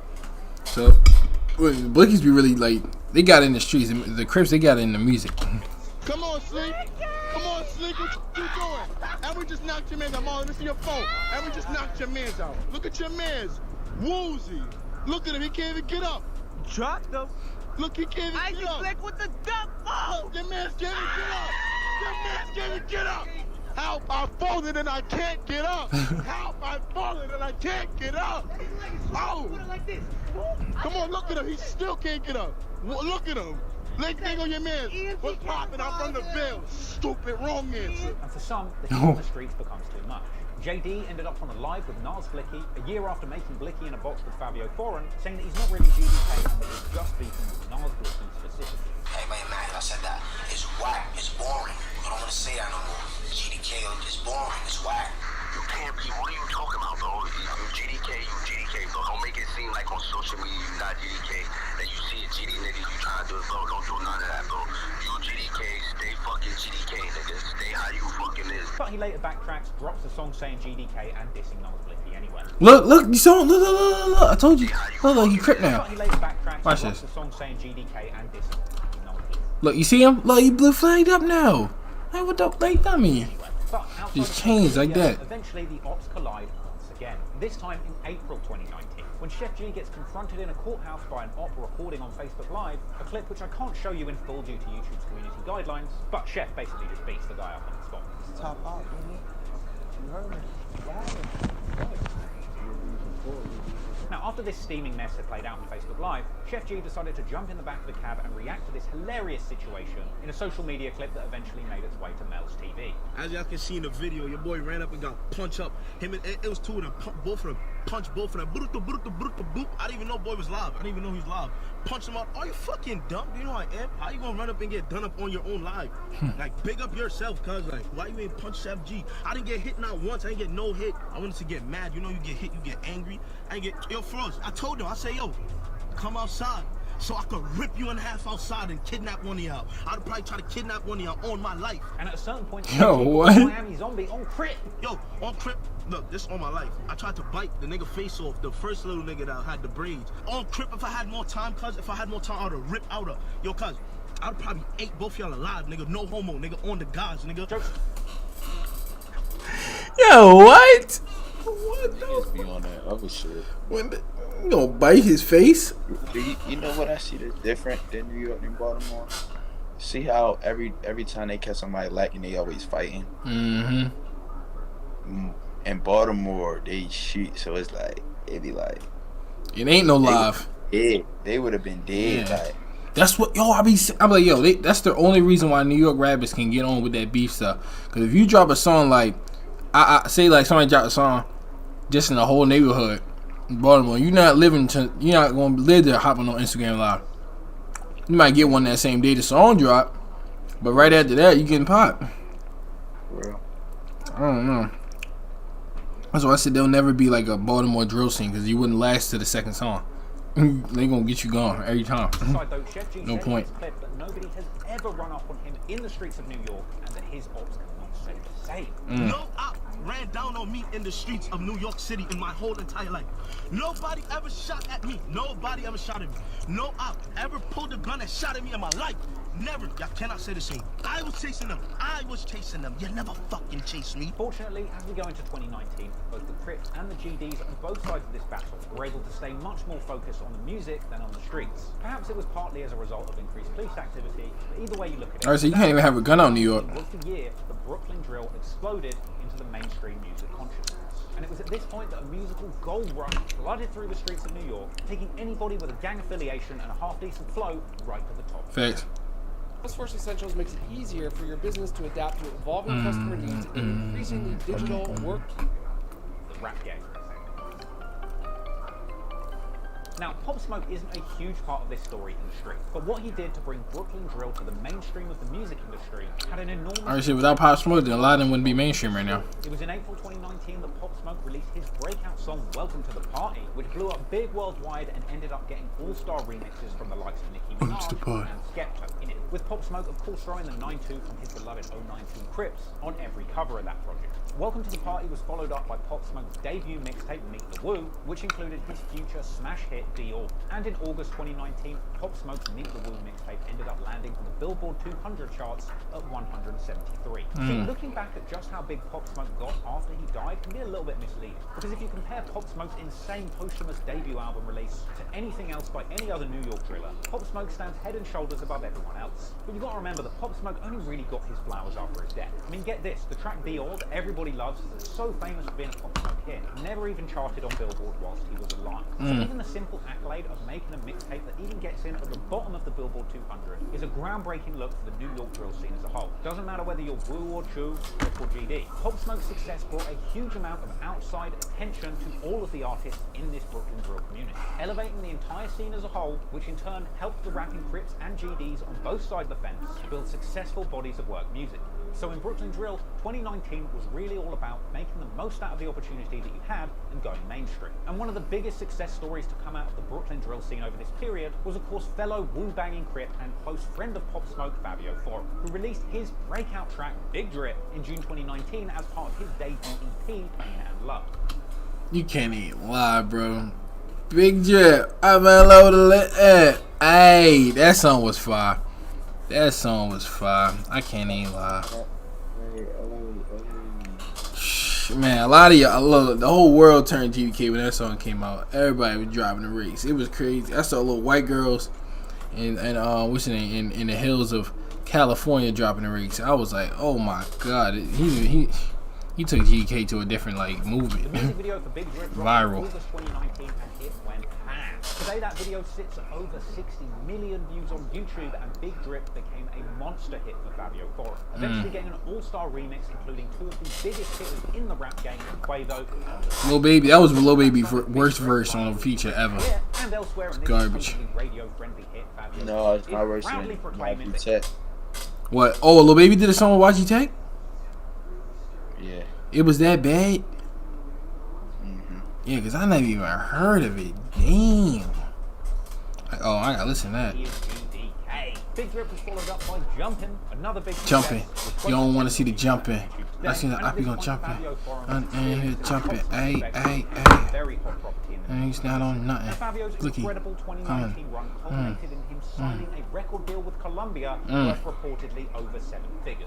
Since then, Fabio Foreign released his debut commercial project 800 BC, and most notably bagging a feature on the great drill-inspired track Demons, which ended up going number 34 on Billboard. This was Fabio's first chart hit, and it was followed up by the track Zoo York with Pop Smoke and Lil TJ, which peaked at 37. It's pretty safe to say that Fabio Foreign rode that GDK wave right to the top. And to his credit, ever since Fabio Foreign has broken into the music industry, he seems to have moved smart and stayed well away from the street shit. So whilst Fabio Foreign had gone full-blown into the music industry, and the Brooklyn Drill Gold Rush of 2019 was still going on, Chef G decided to get busy on an independent tip, dropping numerous big tracks throughout 2019, including Automatic in 2019, Flows in May, Flows is crazy. July, You panic. in August. Now it's really important to notice here that Chef G was making more and more effort with every single drop that he made. He was constantly upping the production values and shooting cinematic type scenes for his music videos that portrayed him as a big gangster or kingpin, thus increasing the mythos around him as a rap persona. And then in September, Chef G dropped one of his biggest songs ever, We Getting Money. This track We getting money. Here's an eye like you know me because we got the bag now. Yeah. Mixtape The Unlucky Kid. For the record, The Unlucky Kid is spelled with about 3,000 C's.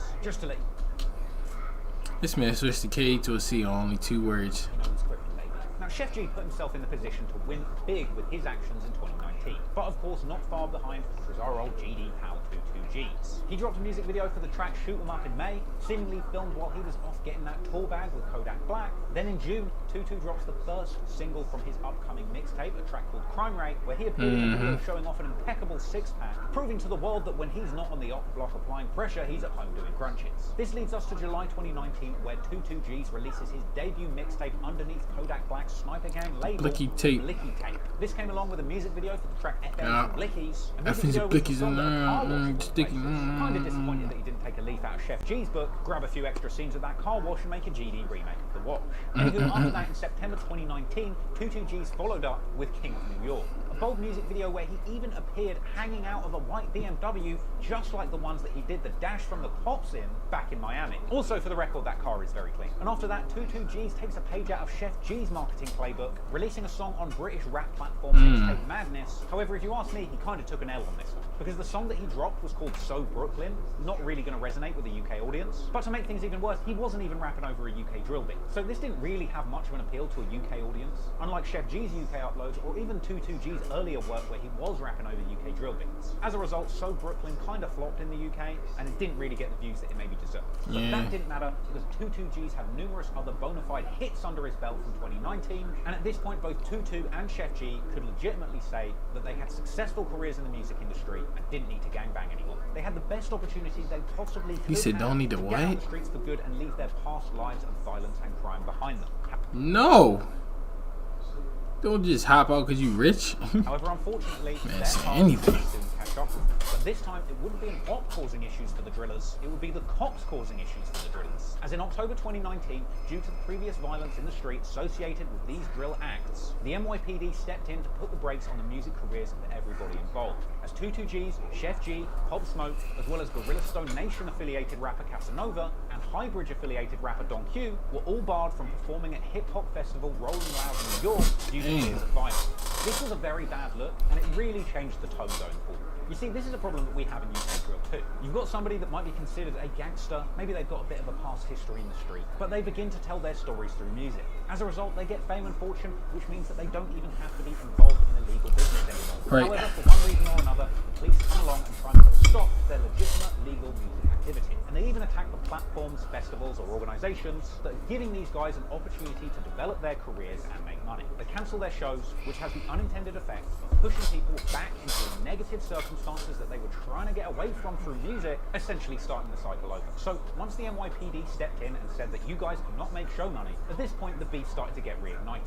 Because without the prospect of show money, the G's of Brooklyn Drill had to resort back to getting attention by beefing intensely with each other. The ultimate result of this was great music, but not so great consequences in the streets. That's wild. How you gonna book me for getting out the streets and put me back in the streets? That's dumb. Yeah, I don't know about that one, NYP.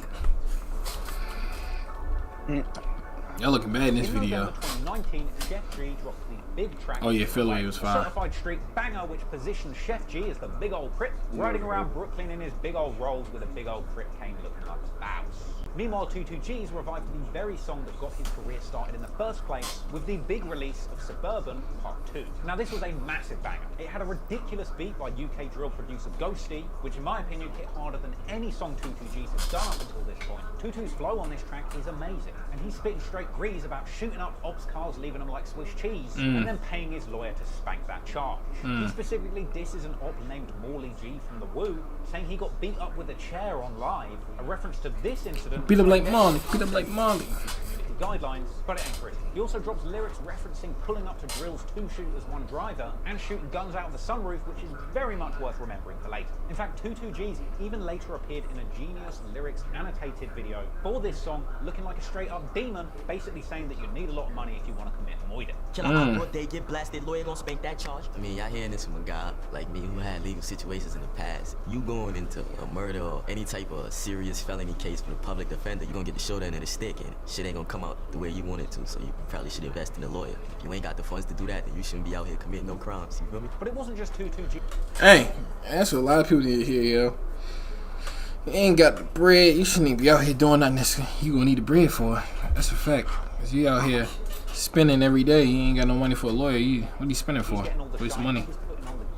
Because in December 2019, Nick Blicky dropped his breakout. Oh my god. And don't listen. Man, they're driving a bus, I'm crashing, getting up in it. Don't crash! What? This is fire. 22G's and Blicky, paving the way for what should have been a bright 2020 for the Blicky gang. And off the back of the buzz brewing around him and his crew, 22G's would find himself all up in Funkmaster Flex's show, which led to a hilarious moment where Funk Flex, perhaps not entirely educated about the ongoing Crip GD war, threw on a song by one of 22's biggest ops, Big Drip by Fabio Foreign, with hilarious consequences. Brooklyn Drill General. That's how you want to be addressed? Twirl. Okay. Juanita, what you got, bro? Okay. Brooklyn, we in Brooklyn. Victor Flex don't research the artist. How you make him rap over his ops music? Bro, I can't believe they played this beat. Media really be trying to kill it. Yeah. Bro, you think that's bad? Funk Flex even hit the hard woo at the end of the beat. Hold on. Oh shit. Woo. I couldn't believe that.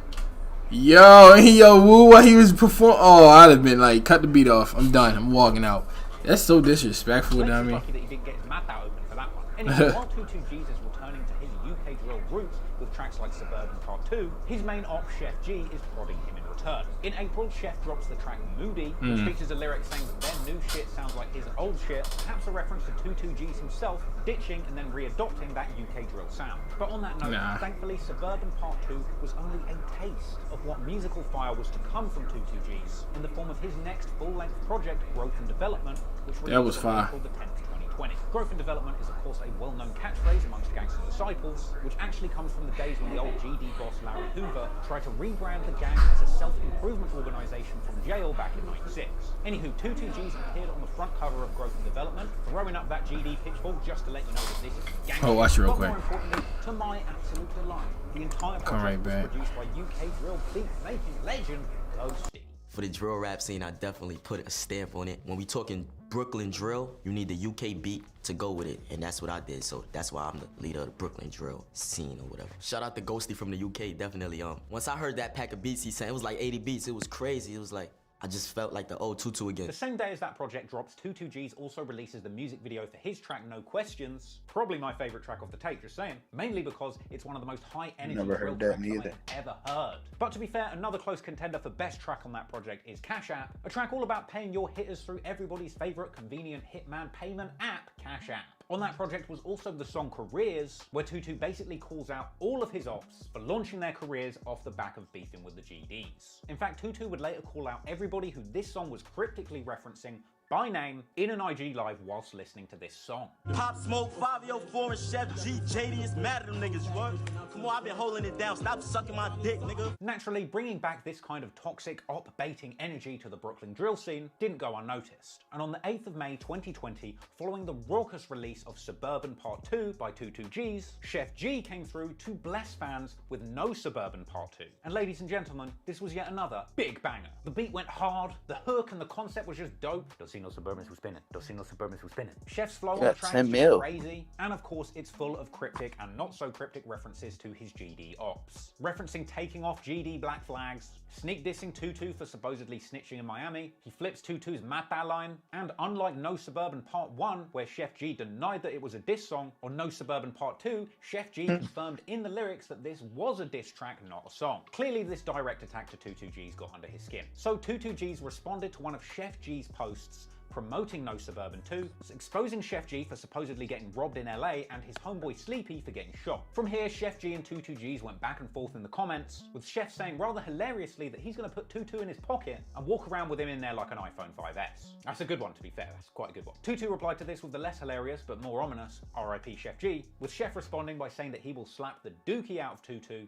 and calling him his government name. 22 replied on Facebook saying that he almost headshot Chef's man, and in response, Chef says, just remember what I almost did to you. Chef then once again posted calling 22 a snitch for what happened in Miami, and suggesting that he signed to Kodak Black for a measly 5 racks. 22 clapped back with a picture of Chef G roasting his jeans, and saying he's broke, and eventually 22G's went live alongside his GD homeboy Coach the Ghost, most notable for his catchphrase, Shan! Not to be confused with a Brooklyn rapper from the 90s who shot up a nightclub with Diddy, Shan! Shan! Anyway, 22G's and Shan go live to call out Chef G, roasting him with back-to-back zingers like this is some kind of GD comedy jam. Stop comparing me to these pussy-ass rappers.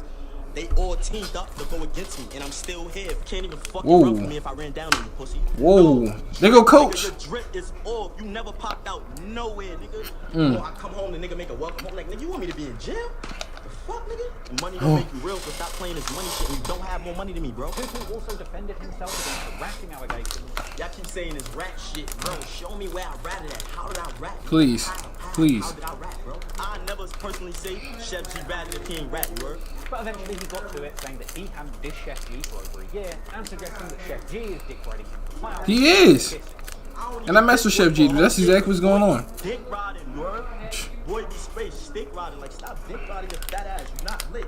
Oh. You was never relevant, bro, you heard? That's why I never dissed you. You fucking fat. You been clout chasing since fucking day one, bro. Tutu also responded to the long-running roast about supposedly signing to Kodak Black for a wistful 5Gs, saying that because his chain is worth 50k, he would have had to sign 10 deals for it. Kinda didn't answer the question. Tutu would go on to deflect the bad record deal talk back on Chef G by suggesting that he's not independent and actually signed to New Line Entertainment before he finessed. He said, yo, I signed a Kodak for 5K. You don't know what I signed a Kodak for, bro. You signed a new lot, nigga. And after that, the clowning reached new heights as 22G threw a basketball under his hoodie and pretended to be fat-ass Chef. Going on to dance to Chef's track No Suburban and telling the audience that the folks sliced Chef's head and that he stole Chef's bike. And the folks sliced him and I took his fucking bike. I took his fucking bike. Whilst this was all going on, Chef G goes What's he took his bike? And begins to roast Tutu hard. Niggas will slap the shit out that nigga, man. Stop playing around. 5 bands each jewelry. Cause look how little his chain is. He's wearing lifestyle in the back.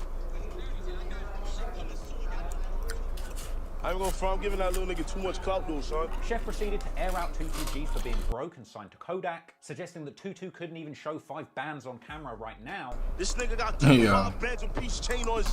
Why he acting like he didn't diss? I mean, obviously, yeah, 22Gs he dissed the Crips, but he didn't diss Chef G personally. He answered for his game, but once he answered, it's clout chasing.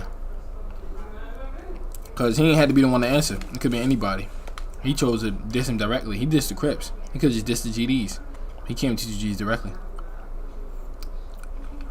I don't know, Chef. Looking like you clout chasing a little bit. I will slap the shit out of you, nigga. Are you dumb? Listen. You signed to Kodak. I signed myself, kid. You're a bum, cuz. On Crip, you're a bum. Show me 5 bands right now. I'm back at 100K tomorrow, nigga. On the set. On A tray, nigga. Look. On the set, nigga. I'll slap the shit out that nigga. And who the fuck else standing with that nigga? From here, Chef then goes on to give 22G some actually pretty good life advice, telling him to be smarter with his money and suggesting that Chef G is spending all of his money on investments, not jewelry. You're a kid. You thinking like a kid. You worrying about buying 5 bands of piece chain. Niggas is making big investments, kid. You understand? You need to invest in yourself. You fucking stupid. How you gonna buy chains? You never got a crib, nigga. What you talking about, kiddo? This is nothing. This is not. Listen. You see this? Yo, everybody tell 22Gs I'm gonna sign him right now. Yo, cuz, I will make his mom strip for me, cuz. Whoa. Anyway, Chef G goes on to rant even further, saying that if he bumps into Tutu in real life, it's on. I wish we could just link up and just both of us could just be together alone real quick. You already know what will happen, bro. Like, I will eat you like food or no homo type of time. I will rip you up, rip any one of y'all niggas, nigga, on the set, bro. Now, Chef G's rant goes on for quite some time, to the point where it's genuinely impressive that he can still keep thinking up funny shit to say. And funnily enough, more than just an angry rant, it very quickly becomes an amazing showcase for Chef G's fun and entertaining personality. You talking about fat? I'm fucking fat, nigga. Duh, so what, nigga? What does that mean? That don't mean shit. I look better than you? I smell better than you? My teeth better than yours? I look better than you again? I rap better than you? I get more money than you? I got more money than you. You understand? I'm just a legend compared to you, kid. You just a fucking, you a peasant. Your gang fucking your bitch. Why they doing that? I said, why they doing that to you? Yo. Why are they doing that to you, Jeffrey? Eventually, Chef G did get off of live, sharing a story to his page saying that he needs to chill or he's going to end up snitching. He then went on to say that Tutu had reached out to him to try and squash the beef before clowning him again with numerous image posts. He mocked him for the Florida situation, he said that he snitched on his dead homie, and he shared an old unverified clip that seemingly depicted 22G's getting caught lacking in the... Whoa, what's that? Who live is that? Who's that? Who is that? And Kayla? Who's at the top? Wait, who's that? Who's that? Yo, who is that? Put me on. What is that? I can't tell what that is. Why they not really showing themselves? Like, who is that? whatever it is, it can't twerk. Well, sure at the top can, but the one at the bottom can. My friend came to the door and said, "Put your legs down." Who's at the top? I'm trying to see. I feel like that's Kayla at the bottom. Who's at the top? Take the portable charger.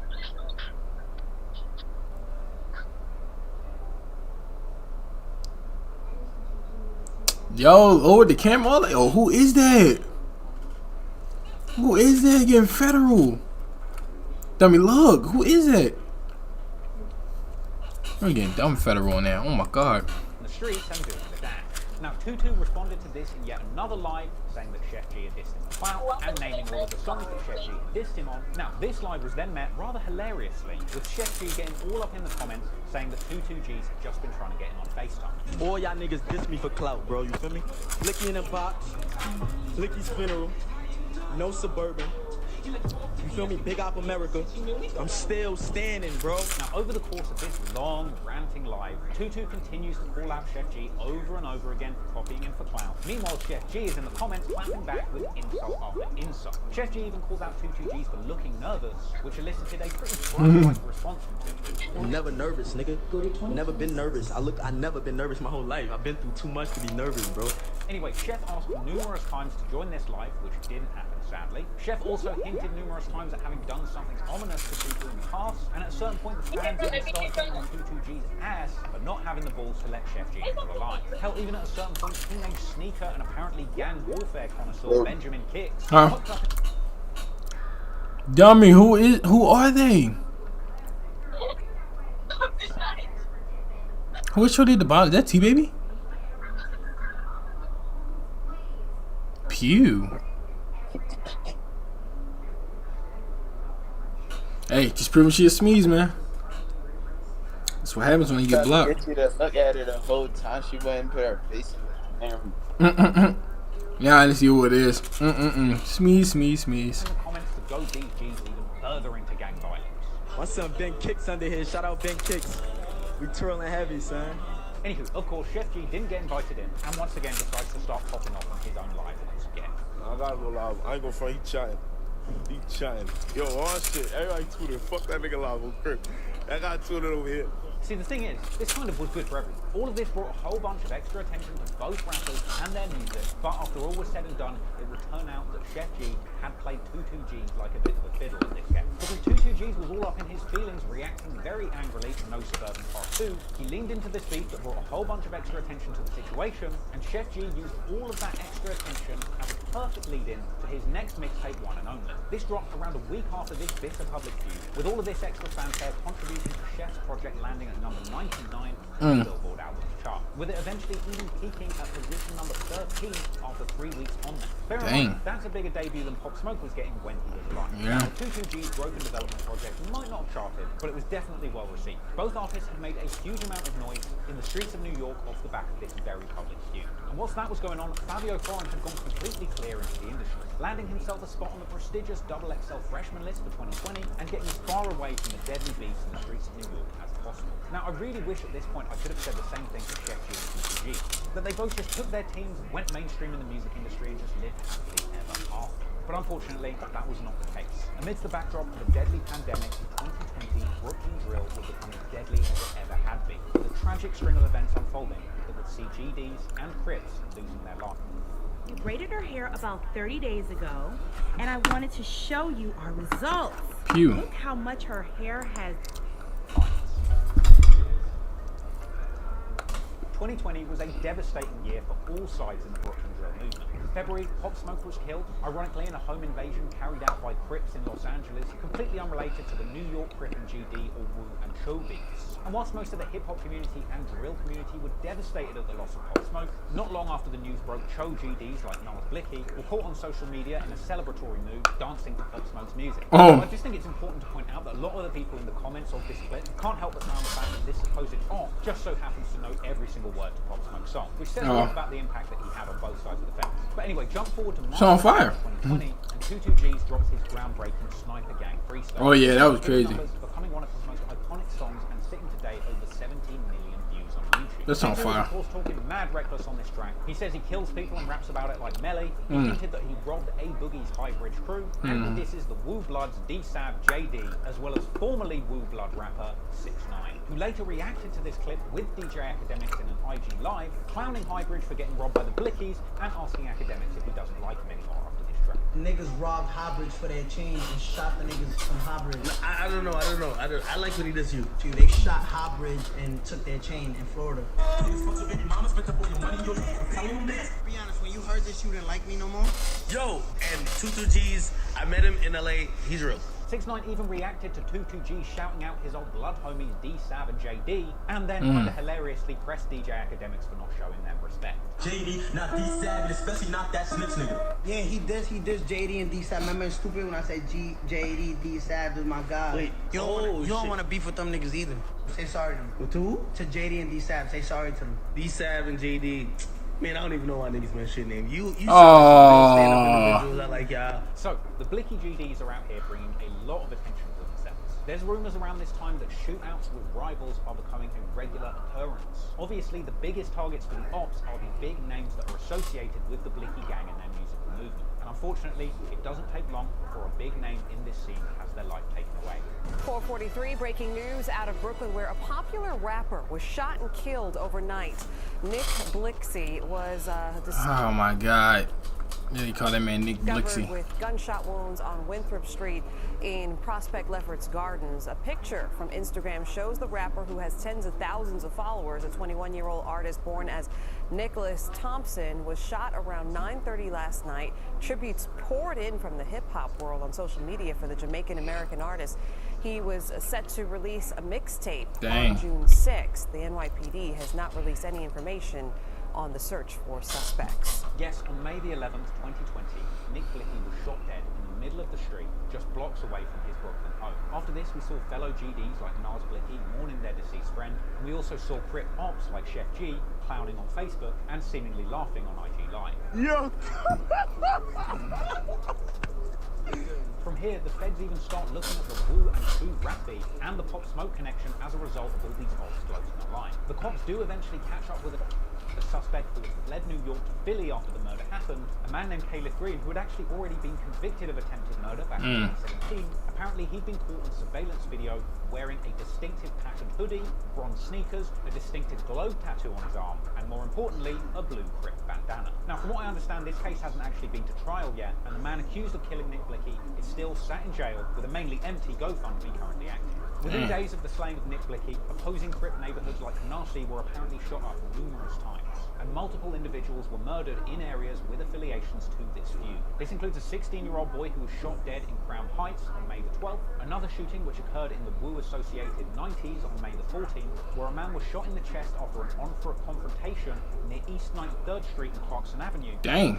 Yeah. It's spent back. His life in this instance turned out to be Bo 7, a Wu associate, and just after a week after this, in a seemingly unrelated incident, Wu-affiliated rapper KJ Baller was also killed too, gunned down in a drive-by in Brooklyn. Now, for the record, not all of these incidents are necessarily connected to this feud, but it just shows you how hot the mean streets of New York were only a matter of days following this shocking incident. But from here, things didn't get much better throughout 2020. In June, there was a string of shootings within 20 minutes in Canarsie that the NYPD said were possibly connected, and eventually, as a result of constant back-and-forth attacks between the Crips and GDs, we would see another big tragic loss for the Blicky crew. As in October 2020, Lou Blicky, real name Luis Caballero, was shot to death in Brooklyn at 1 a.m. on Sunday the 18th of October at Watkins Streets and Livonia Ave. A suspect named Rover Benjamin, aged 20, was arrested near the scene and pinned as the trigger man, with cops suggesting that the shooter was a Crip and that the victim was a member of OGD 6-Tray, which, if you don't remember, was the original name for the 6-Tray outlaw gangster disciples Davon Rodney ran back in the day up until 2014. Within just days of this killing, there was yet another wave of drive-bys that left 3 dead and 1 injured,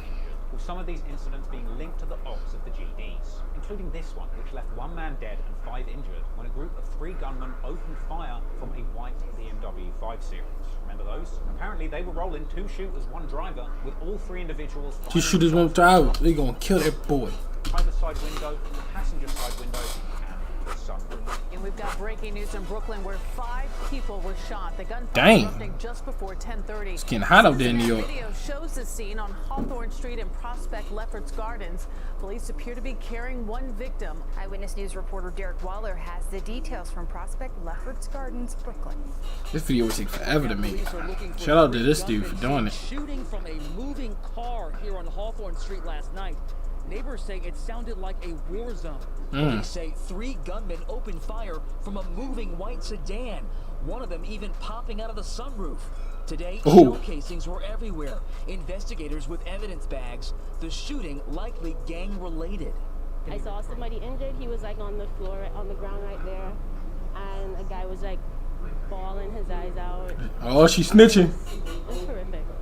Today, families had to duck under crime scene tape to get to work and school. Things weren't already explosive enough. A week later, surveillance footage of the shooters emerged. New video to show you tonight of a deadly shooting in Brooklyn earlier this week. Surveillance video shows shots getting fired from a car Wednesday night. This is in Prospect Lefferts Gardens area. Dang.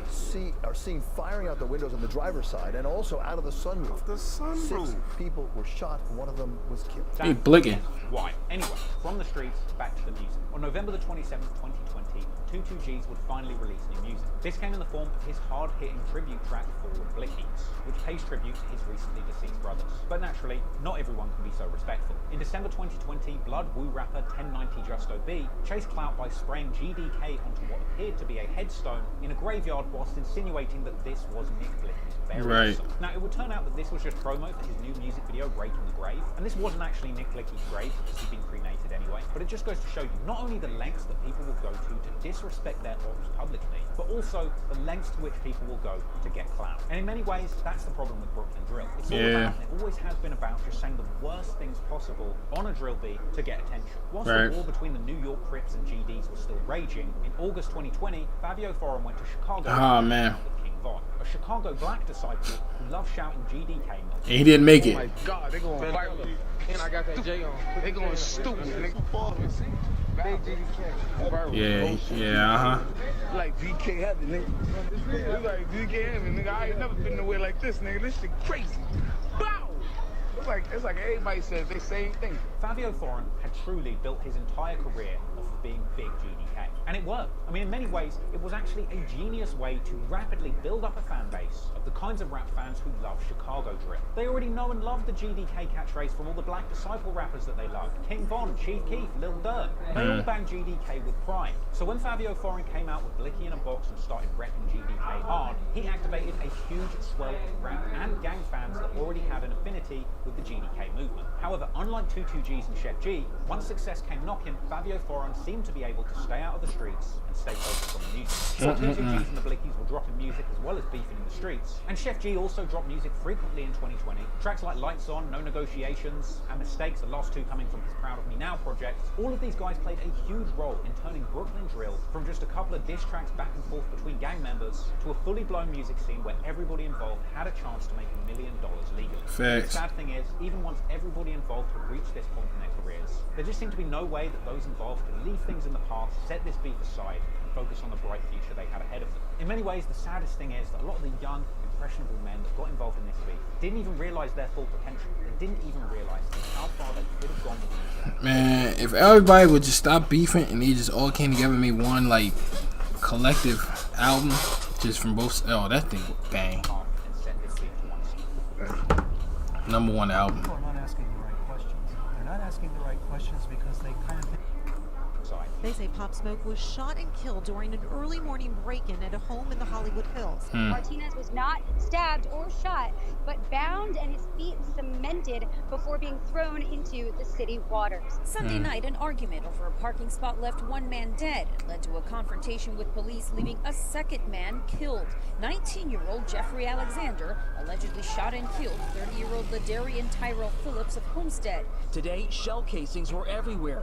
Investigators with evidence evidence bags. The shooting likely gang-related. Nick Blixey was discovered with gunshot wounds on Winthrop Street in Prospect Lefferts Gardens. Look, a lot of nasty shit's gone down on both sides of this beef. Something that really stood out to me in the process of researching this video was that whenever one of these rappers is interviewed by the likes of, say, DJ Bland, he always tries to ask them whether or not there's some circumstances where they could set aside this beef and just focus on their career. Right. Is there any way that you can imagine where y'all can bury whatever is happening, whatever happened in the past, and say, fuck it, we're gonna start doing some music together, we're gonna start doing some tours together?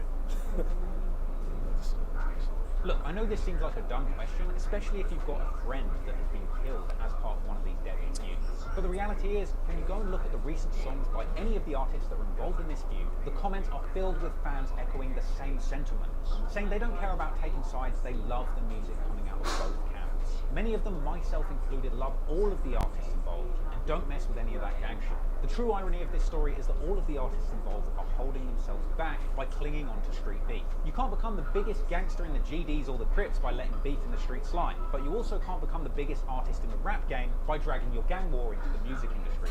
Everyone involved was able to use this beef to kickstart a huge amount of interest in their local music scene and their music. This beef was a massive success in making all of the artists involved millions of dollars and finally getting them a route out of the streets through music. I just hope that going forward, all of the surviving artists from this story can stay focused on their music and on their art and not on the beef. I hope Chef, Fabio and Tutu can all move forward in a positive direction and just keep on delivering hits, music time. Because everyone loves to sit around and say, oh, how tragic it was for Pop Smoke not to actually get to experience his own success. Well, Brooklyn Drill has a whole bunch of Pop Smokes that are still alive and fire, so let's make sure that we give them their flowers while they're still here. Right. Who knows, they might not be for much longer. Let's appreciate the violent history of this poppin' music scene, but still hope that everybody involved in this story continues winning at life, drama-free, and living happily ever after. That, ladies and gentlemen, is the very long and very complex story of the deadly gang war between New York's Crips and GDs. I hope you enjoyed watching it, I enjoyed making it, and until next time, a peace out. Thank you so much for watching that one. I want to give a special I hate your fucking voice. Rich for providing some of the beats for this video and my last CJ video. Really appreciate those beats, Chris. This video was crazy. This video was crazy, man. Oh, that's the end of the stream, man. We've been seeing it for 2 hours. 2 hours and 15 minutes, bro. We've been sitting here reacting to this crap. That's the end of the video, you know what I'm saying? I really hope. Oh, crap. I forgot. I gotta keep the song like here, Chris. Chris, you got anything you want to say, Chris? Nah, that shit was just long as shit. Whole lot of beef shit for no reason. Yeah, like facts. they said at the end, they should have just dropped that shit and focused on their music. Do you think that like if they all like if both sides just came together and made music, they like would you yes. Like they make hella money. Hella money. Them niggas would be rich as hell while they do that.